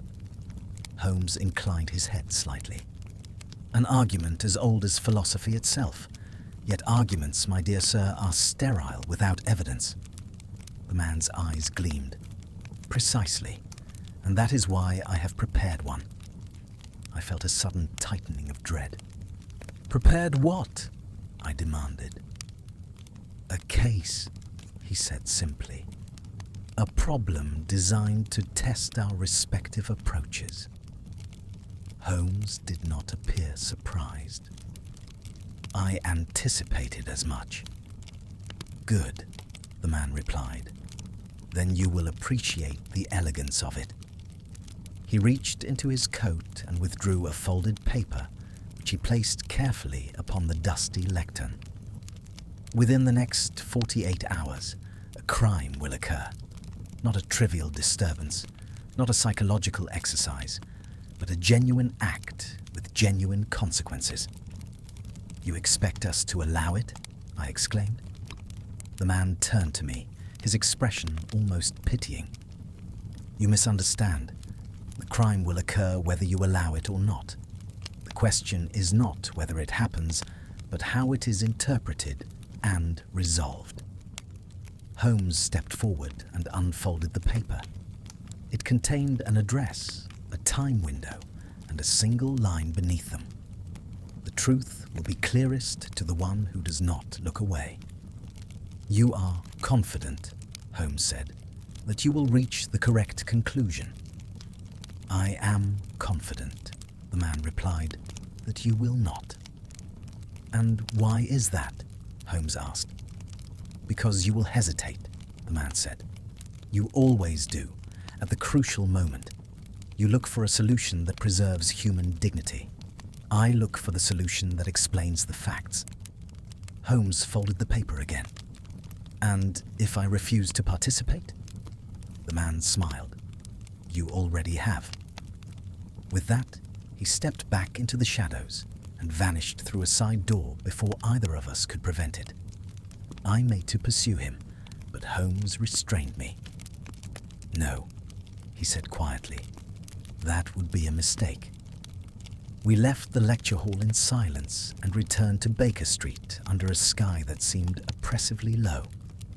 Only once we were safely within our rooms did I give voice to the turmoil in my mind. "He is planning a real crime," I said. "One designed to prove a philosophical point. We cannot permit that." "We will not permit it," Holmes replied. "But we must understand its structure." He spread the paper upon the table and studied it with intense concentration. "The address is in Southwark, a narrow street, mixed residential and commercial. The time window is vague by design, enough to induce vigilance without certainty." "And the line?" I asked. "The truth will be clearest to the one who does not look away." Holmes's expression darkened. "That is the heart of it." Throughout the following day, Holmes and I canvassed the area discreetly. We spoke with shopkeepers, examined alleyways, noted sightlines and patterns of traffic. Nothing overt presented itself, no obvious target, no looming threat. The street was unremarkable, which in itself was unsettling. "He intends the crime to be ambiguous," I said, "so that interpretation becomes paramount." "Exactly," Holmes replied. "He wishes to demonstrate that where facts are incomplete, sentiment will mislead." Late that afternoon, we received word from Lestrade. A body had been discovered in a warehouse off the very street we had been observing. The victim was a night watchman, found dead under circumstances that were not immediately clear. We hurried to the scene. The warehouse was dimly lit, the air heavy with dust and oil. The body lay near a stack of crates, no sign of struggle apparent. "Cause of death?" Holmes asked. "Unknown," Lestrade said grimly. "No visible wounds, no sign of poison, yet." Holmes examined the scene with meticulous care, noting the position of the body, the state of the locks, the arrangement of the crates. I could see his mind at work, yet there was an unusual tension in his movements. "He could have been frightened," Lestrade suggested. "Heart failure." "Possible," Holmes said, "but insufficient." As the examination proceeded, evidence emerged that complicated the picture. The watchman had recently reported irregularities in shipments passing through the warehouse, crates that did not appear on manifests. A foreman was questioned, then released. A ledger was found altered. "A straightforward case of smuggling," Lestrade said, with the watchman stumbling upon something he shouldn't. "Straightforward," Holmes echoed without conviction. That evening, back at Baker Street, Holmes was unusually silent. I could sense the weight of the adversary's challenge pressing upon him. "You are hesitating," I said gently. "Yes," Holmes replied, "because the obvious solution is not necessarily the correct one." "And that is precisely what he predicted," I said. Holmes looked up sharply. "Do not mistake awareness for paralysis, Watson." He spent the night poring over reports, witness statements, and diagrams of the warehouse. By morning, he had formed a tentative conclusion, but one that troubled him deeply. "The watchman died of fright," Holmes said, "induced deliberately." "By whom?" I asked. "By the adversary," Holmes replied, "or rather, by his design." He explained that subtle manipulations, a staged disturbance, a calculated threat, had been orchestrated to provoke a fatal reaction in a man with a weak heart. No hand had struck the blow, no poison had been administered. The death was, in legal terms, ambiguous. "He has engineered a crime that resists classification," I said. "Yes," Holmes replied, "and in doing so, he has forced a moral question. Is responsibility diminished when causation is indirect?" Lestrade, when presented with Holmes's findings, was unconvinced. "You can't charge a ghost," he said. "There's no evidence of assault." "And that," Holmes said quietly, "is the point." That evening, a final message arrived, delivered as before by an intermediary. "You see now," it read, "facts without sentiment reveal the truth. Your reluctance clouds your vision. You will hesitate, and in that hesitation, you will concede." Holmes read the letter once, then burned it. "He believes he has won," I said. "He believes," Holmes replied, "that my refusal to abandon moral judgment constitutes defeat." "And does it?" I asked. Holmes met my gaze steadily. "No, it constitutes a boundary." Yet I could not shake the sense that the adversary's demonstration had succeeded in one crucial respect. He had exposed a fault line in the practice of detection itself. He had shown that intellect divorced from humanity could create truths that were technically impeccable and ethically monstrous. As night fell once more, Holmes sat by the fire, his expression grave but resolute. "He wanted to prove that he is superior," Holmes said. "What he has proven is that he is dangerous." "And how do we stop a man who believes himself beyond moral constraint?" I asked. Holmes's eyes narrowed. "By forcing him to confront the one variable he has excluded from his calculations." "And what is that?" I asked. "Consequence," Holmes replied. "Not legal, not intellectual, human." I sensed that the final phase of the struggle was at hand, though its shape remained indistinct. The adversary had laid bare his philosophy through death itself, and Holmes had refused to accept its premise. What remained was a reckoning, not merely of minds, but of values.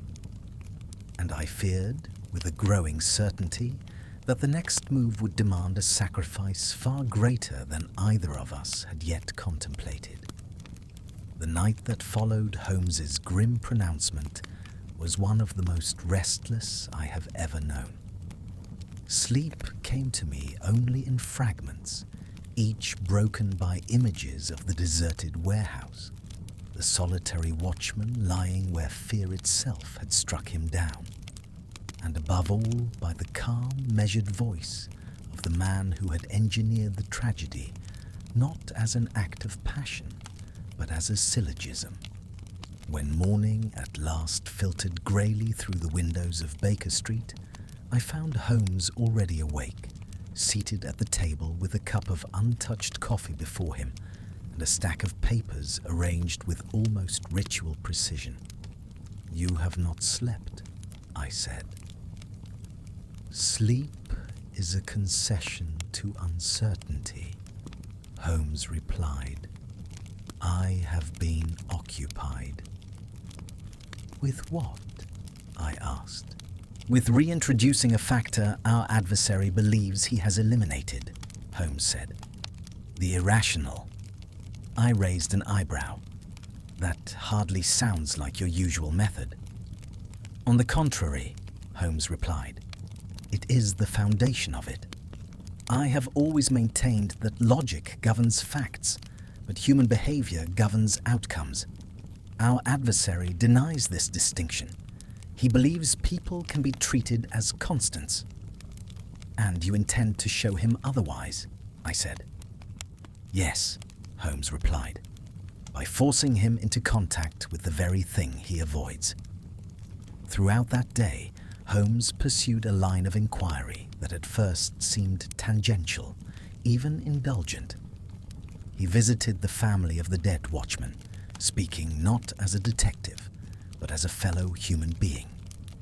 He listened to the widow's quiet grief, to the son's anger, to the small, unremarkable details of a life that had ended without drama or recognition. When he returned, his face bore an expression I could not easily name. Not sorrow exactly, but a deepened gravity. "He reduced the man to a variable," Holmes said. "I have restored him to a person." "How does that help us?" I asked. "It creates an asymmetry," Holmes replied. "Our adversary understands systems. He does not understand attachment." That evening, Holmes asked me to do something I had never before been requested to do. "Watson," he said, "I want you to write." I stared at him. "I always write." "Not for publication," Holmes said, "for distribution."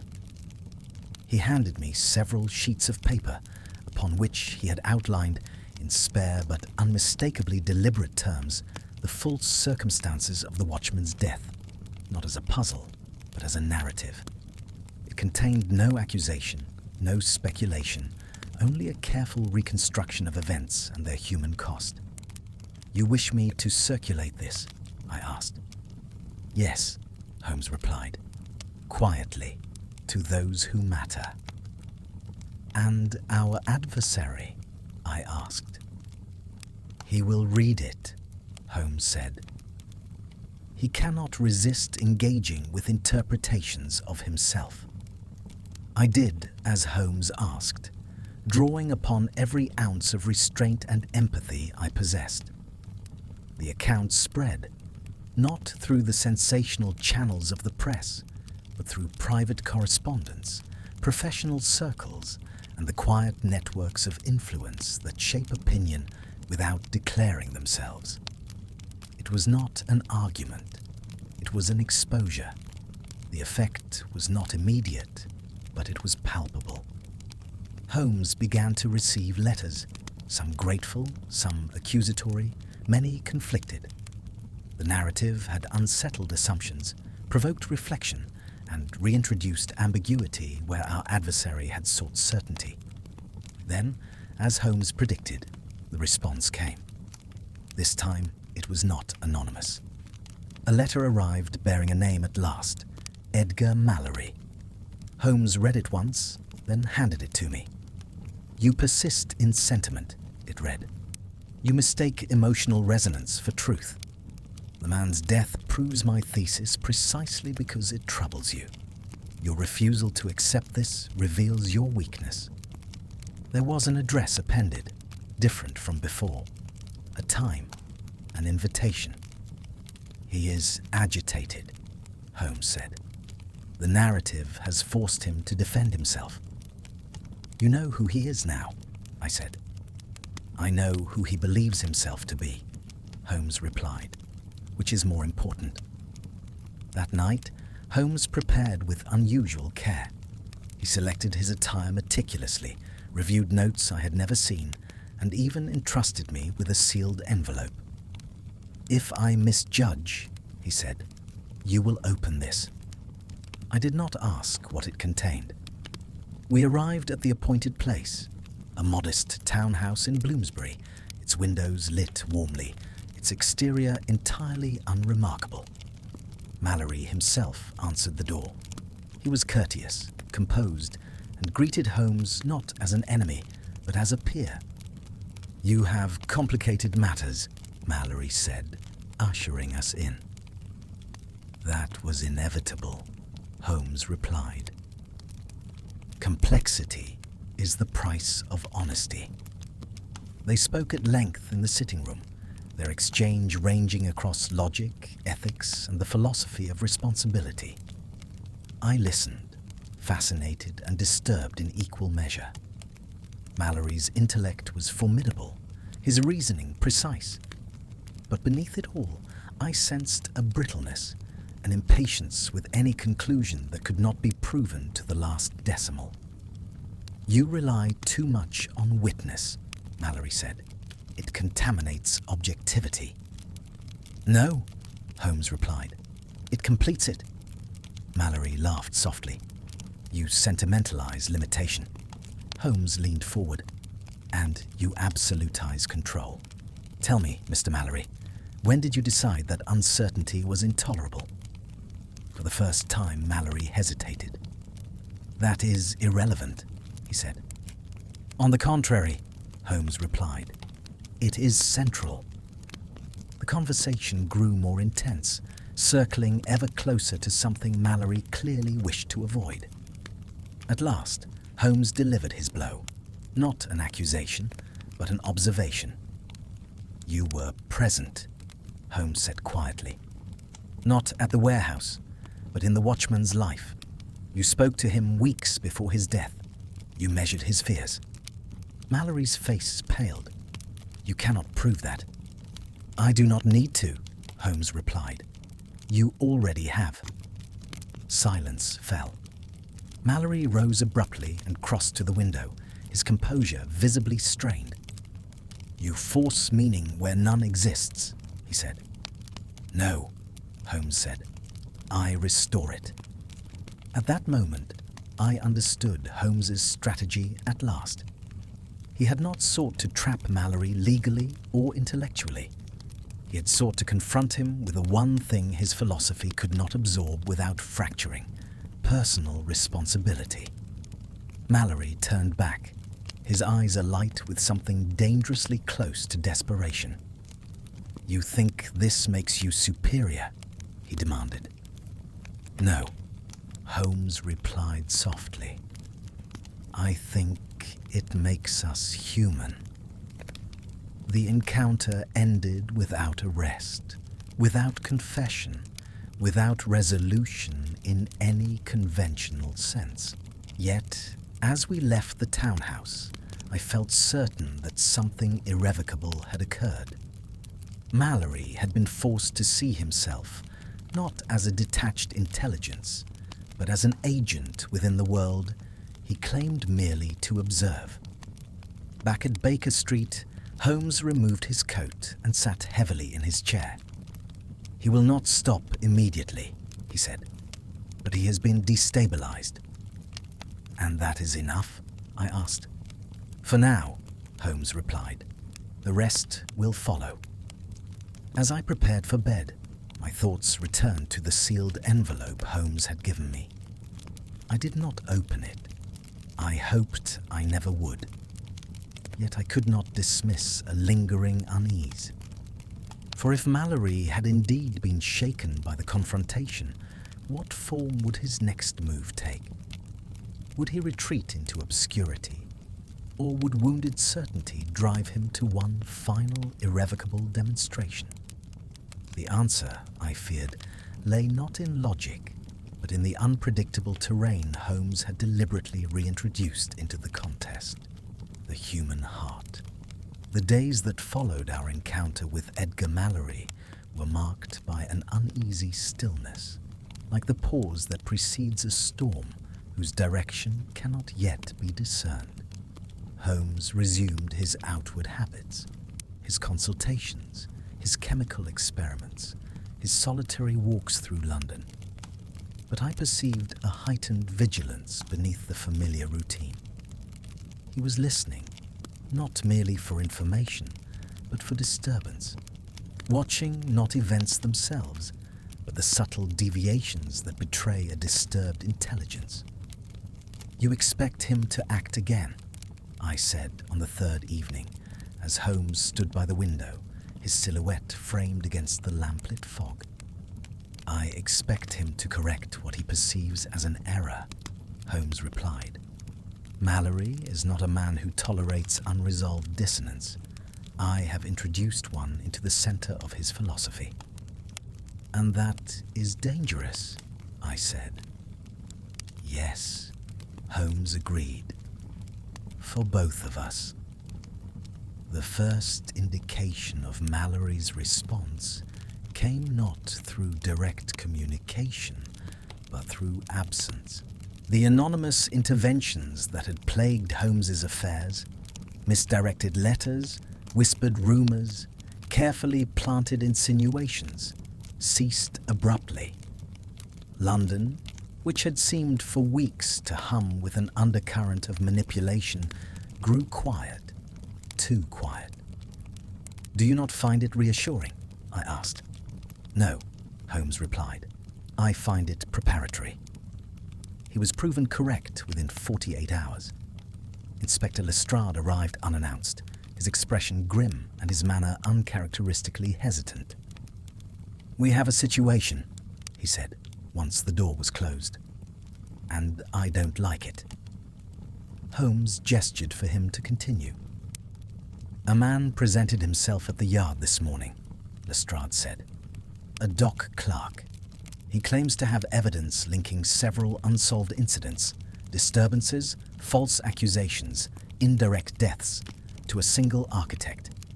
He refuses to name the man outright, but he insists that you will understand." Holmes's eyes sharpened. "What sort of evidence?" "Documents," Lestrade said. "Letters, notes, observations. Not originals, copies.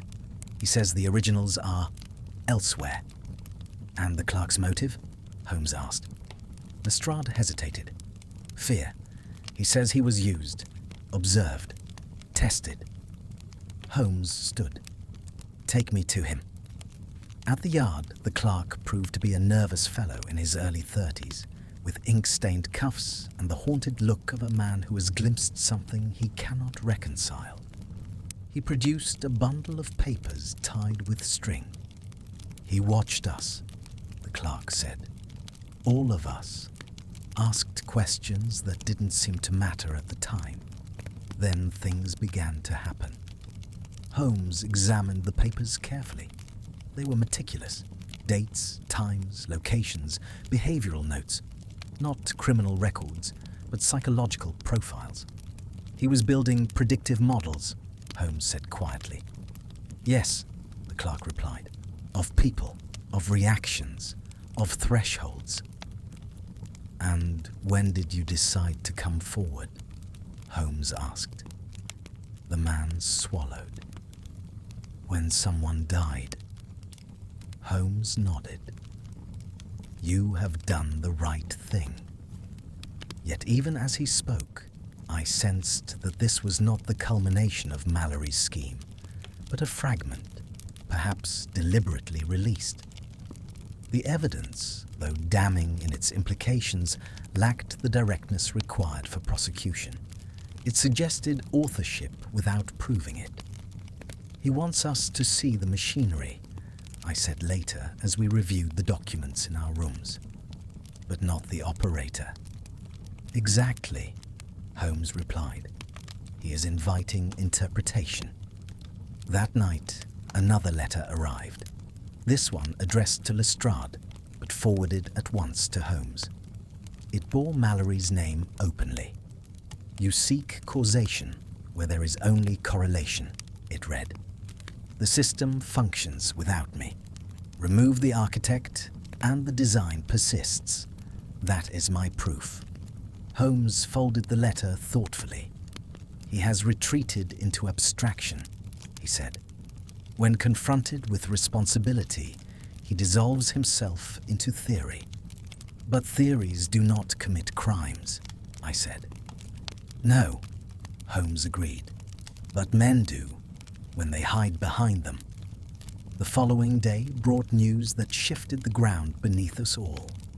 The dock clerk was found unconscious in his lodgings, the victim of what appeared to be a calculated assault, non-fatal but precise in its brutality. No valuables were taken. Only the copies of the documents were missing. He is erasing his trail, Lestrade said angrily. But that attack, that is assault. We can act. Careful, Holmes warned. This is provocation. And what would you have us do? Lestrade demanded. Observe, Holmes replied. He is no longer confident. He is compressing his operations, which proved true in short order. That evening, Holmes received a final communication from Mallory, delivered not by post, but slipped beneath the door. You have forced my hand, it read. Very well. I will provide clarity.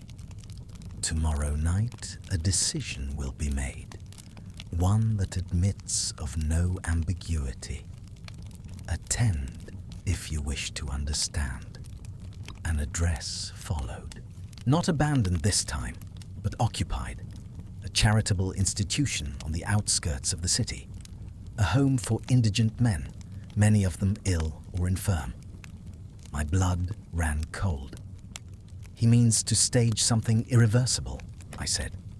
Yes, Holmes replied, and to do so in a place where moral hesitation will be unavoidable. What sort of decision? I asked.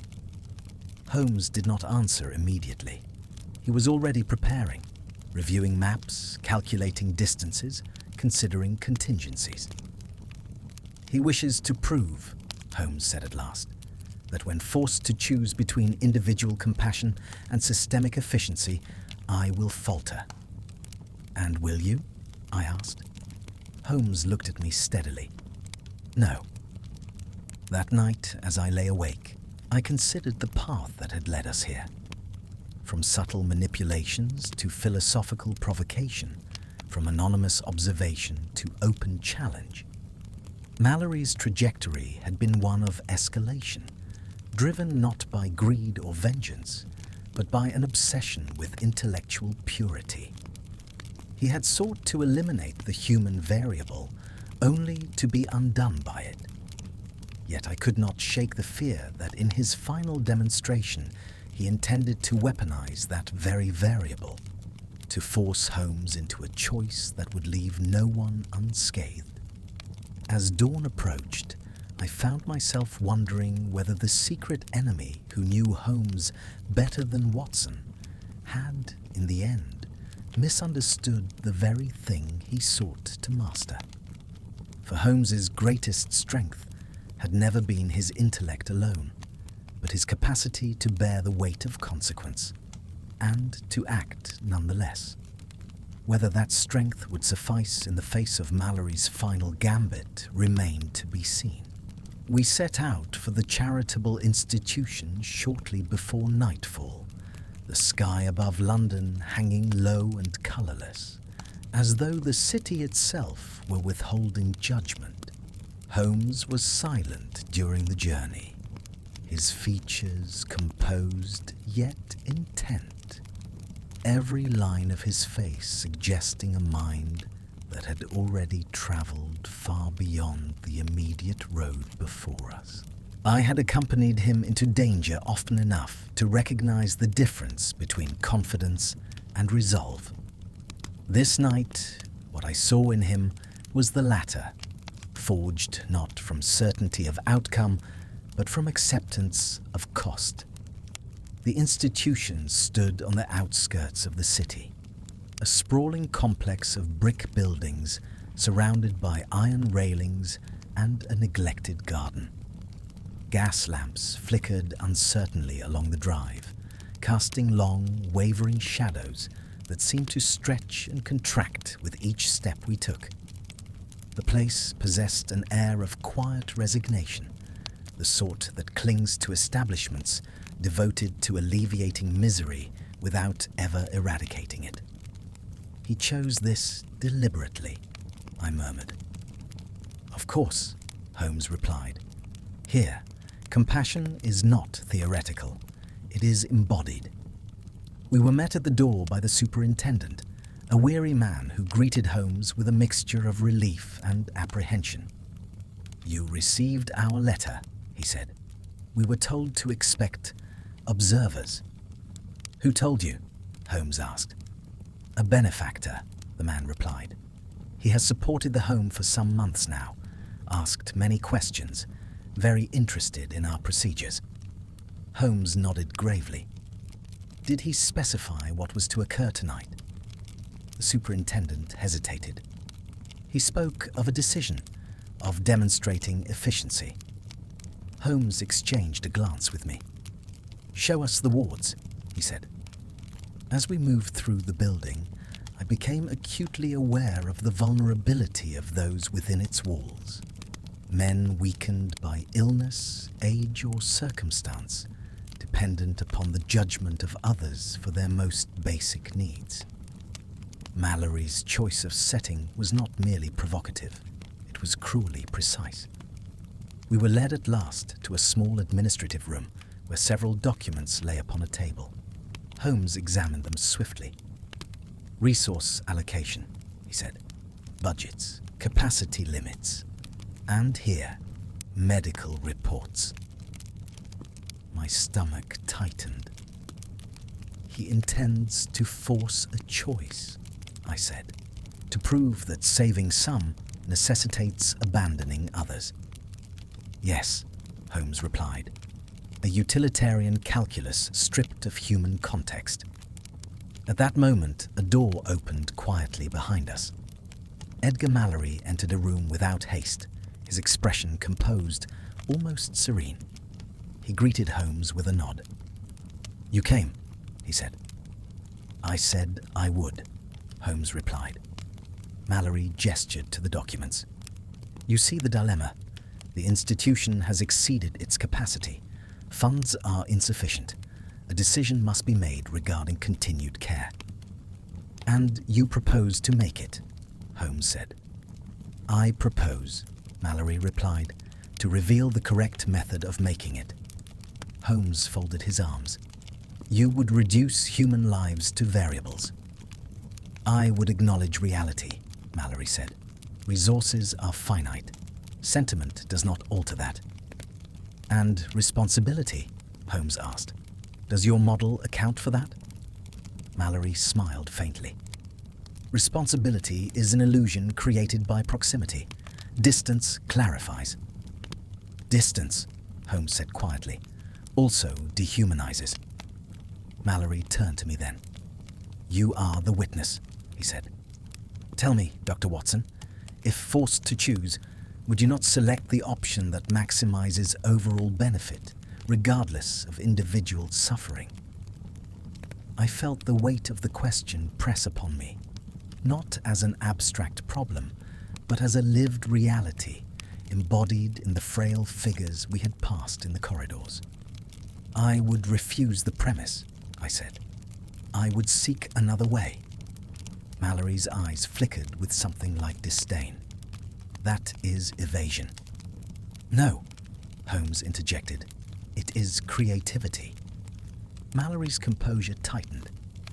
You mistake improvisation for insight. The system demands a decision tonight. I have ensured that. How? I asked sharply. Mallory met my gaze steadily. I have arranged for the withdrawal of a crucial supply shipment. Without intervention, the home will be forced to close one ward by morning. I felt a surge of anger. You engineered a crisis. I clarified one, Mallory replied.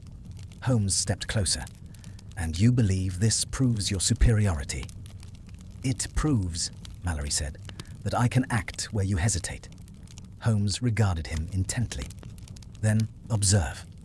He turned to the superintendent. How many wards are there? 3, the man replied. And how many patients in each? Holmes asked. The superintendent answered, and Holmes listened carefully. You assume, Holmes said to Mallory, that the choice is binary. Save one ward, sacrifice another. That is your error. Mallory frowned. The numbers are not destiny, Holmes said. They are inputs. Holmes began issuing instructions with calm authority, redirecting staff, contacting suppliers, arranging temporary transfers, leveraging networks of aid that the institution had never thought to activate. He did not deny the scarcity. He reconfigured it. Mallory watched, incredulous. This is inefficient, he said. You expend energy on sentiment-driven contingencies. No, Holmes replied. I expend energy on responsibility. Within an hour, the crisis had shifted. The immediate threat was mitigated, not erased, but transformed into a manageable challenge. No ward would close that night. Mallory's face had lost its serenity. You cheat, he said. I adapt, Holmes replied. This proves nothing, Mallory insisted. You rely on goodwill, on unpredictability. The system remains flawed. Systems, Holmes said, exist to serve people. When they fail, people must intervene. Mallory's voice rose. You cling to illusion. You cannot always save everyone. Holmes's gaze did not waver. No, he said, but I can refuse to abandon them. For a long moment, Mallory said nothing. The certainty that had sustained him seemed to fracture, revealing beneath it a raw frustration, even despair. You think this makes you right, he said at last. No, Holmes replied gently. It makes me accountable. The police arrived shortly thereafter, summoned quietly by Holmes earlier in the evening. Mallory did not resist. As he was led away, he turned once more to Holmes. You will fail someday, he said. Your method guarantees it. Holmes nodded. Yes. Mallory blinked, unsettled. And when that day comes, Holmes continued, I will answer for it. Will you? Mallory had no reply.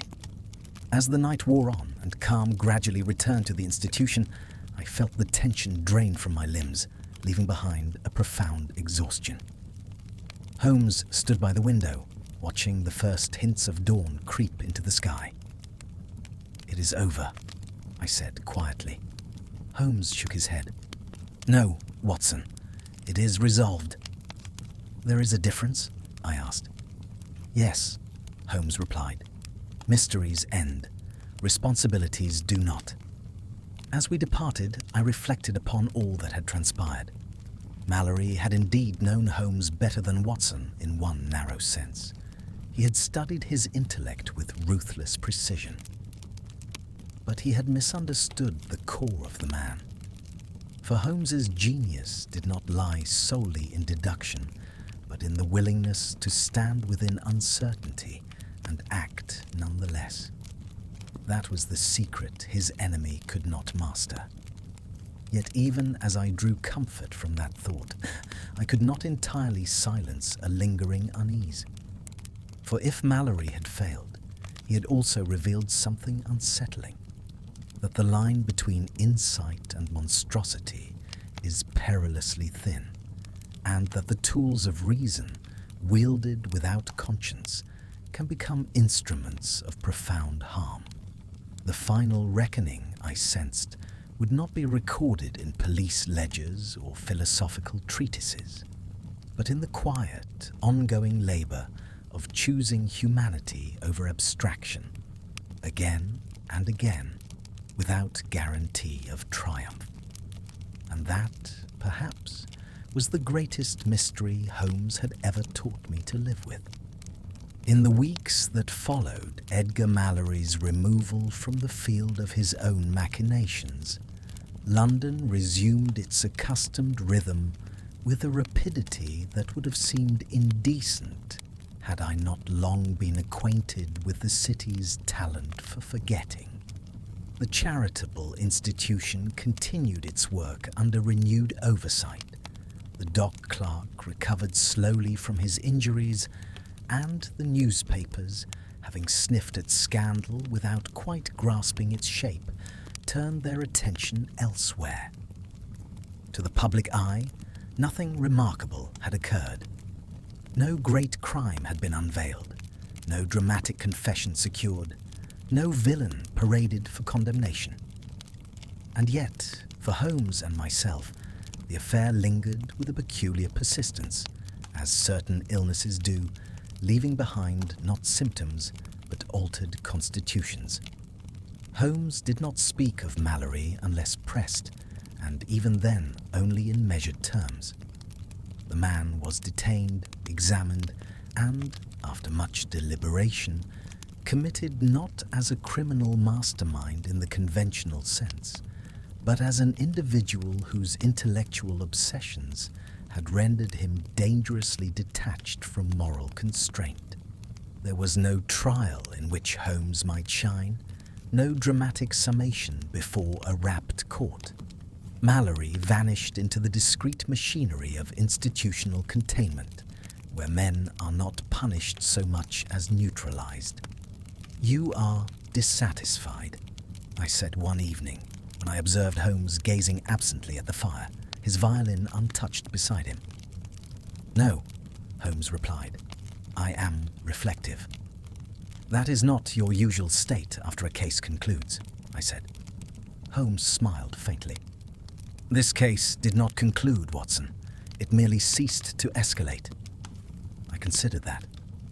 "You believe the conditions that produced Mallory remain?" "Precisely," Holmes said. "He was not an anomaly. He was an extreme." As days passed, Holmes returned gradually to his customary labors, though I noted subtle changes in his conduct. He listened longer before speaking. He questioned premises more openly, even his own. On several occasions, he declined cases that would once have engaged him keenly, referring them instead to capable, if less celebrated, hands. "You are delegating," I observed. "I am contextualizing," Holmes replied. "Not every problem requires my intervention." I could not help but wonder whether this restraint was the product of wisdom gained or wounds sustained. Perhaps both.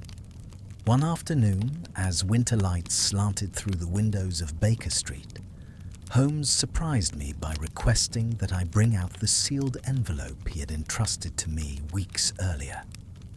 I had not opened it, nor had I been tempted to do so. "You may destroy it," he said when I handed it to him. He tore it open, read its contents briefly, then fed the paper to the fire. "What was it?" I asked.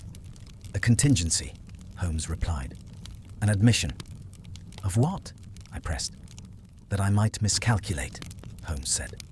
"That I might choose wrongly." I waited, sensing that more would follow. "And that," Holmes continued, "someone else might have to act in my stead." "You mean me?" I said quietly. Holmes met my gaze. "Yes." The weight of that acknowledgement settled upon me more heavily than any praise he had ever bestowed. "You have always served as my counterbalance," Holmes said. "Mallory believed that to be a weakness. He was wrong. It is the only reason I did not become him." The statement startled me, not for its drama, but for its candor. Holmes was not given to confessions of dependency. "Then he did not know you better than I said. Holmes considered this. "He knew my mind," he said. "You know my limits." The distinction struck me as profound. In the quiet that followed, I reflected upon the title I had once contemplated for this account: "The Secret Enemy Who Knew Holmes Better Than Watson." It now seemed, upon sober consideration, both accurate and misleading.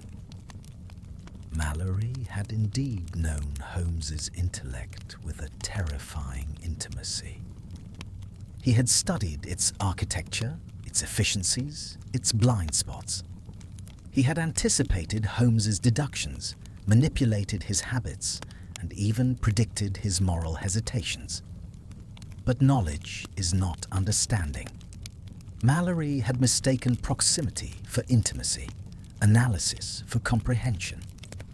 He had known Holmes as one might know a machine, by its outputs, its tolerances, its failure points. What he had not known, and could not know without surrendering his own philosophy, was the meaning Holmes ascribed to those failures. For Holmes's greatness had never resided in infallibility. It resided in accountability. Some weeks later, we received a final communication related to the affair. It was not from Mallory, nor from the authorities, but from the superintendent of the charitable institution. He wrote to thank Holmes for his intervention and enclosed a small token, a simple brass key mounted upon a card. "For the door you showed us, we had forgotten how to open," the note read. Holmes examined the key thoughtfully, then placed it in his desk drawer without comment. "That means more to you than most accolades," I observed. "Yes," Holmes replied, "because it was not given in admiration, but in trust." As spring approached, I began to set my notes in order, conscious that the story I was about to commit to paper differed from my previous chronicles. There would be no triumphant unveiling, no dramatic peroration. The danger lay not in a singular act, but in an idea carried to its extreme. When I showed Holmes the opening pages, he read them carefully. "You are more present in this account," he remarked. "I could hardly be otherwise," I said. Holmes nodded. "Good. Let it be known that I do not work alone. Not truly." On the final page, I hesitated, pen poised, uncertain how best to close the narrative. Holmes, perceiving my difficulty, offered a rare suggestion. "Do not end with me," he said. "End with the question he posed." "And what question was that?" I asked. Holmes looked into the middle distance, his expression thoughtful. "Whether truth can exist without humanity," he said. I wrote then, not as a chronicler of deductions, but as a witness to a life lived at the edge of certainty. And as I set down the final words, I understood at last the true nature of the enemy we had faced. He had not sought merely to defeat Sherlock Holmes. He had sought to strip him of doubt, of restraint, of the human cost that gives judgment its weight.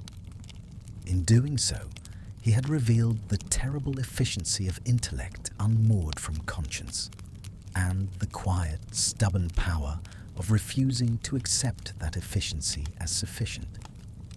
That, I believe, is the lesson that endures beyond the particulars of the case. For in a world increasingly enamored of systems, of abstractions, of answers without witnesses, Sherlock Holmes remains a reminder that the greatest danger is not ignorance, but certainty without accountability. And if I have written this account with greater care than most, it is because I now understand that to know a man truly is not to predict his thoughts, but to stand beside him when those thoughts must answer to the world.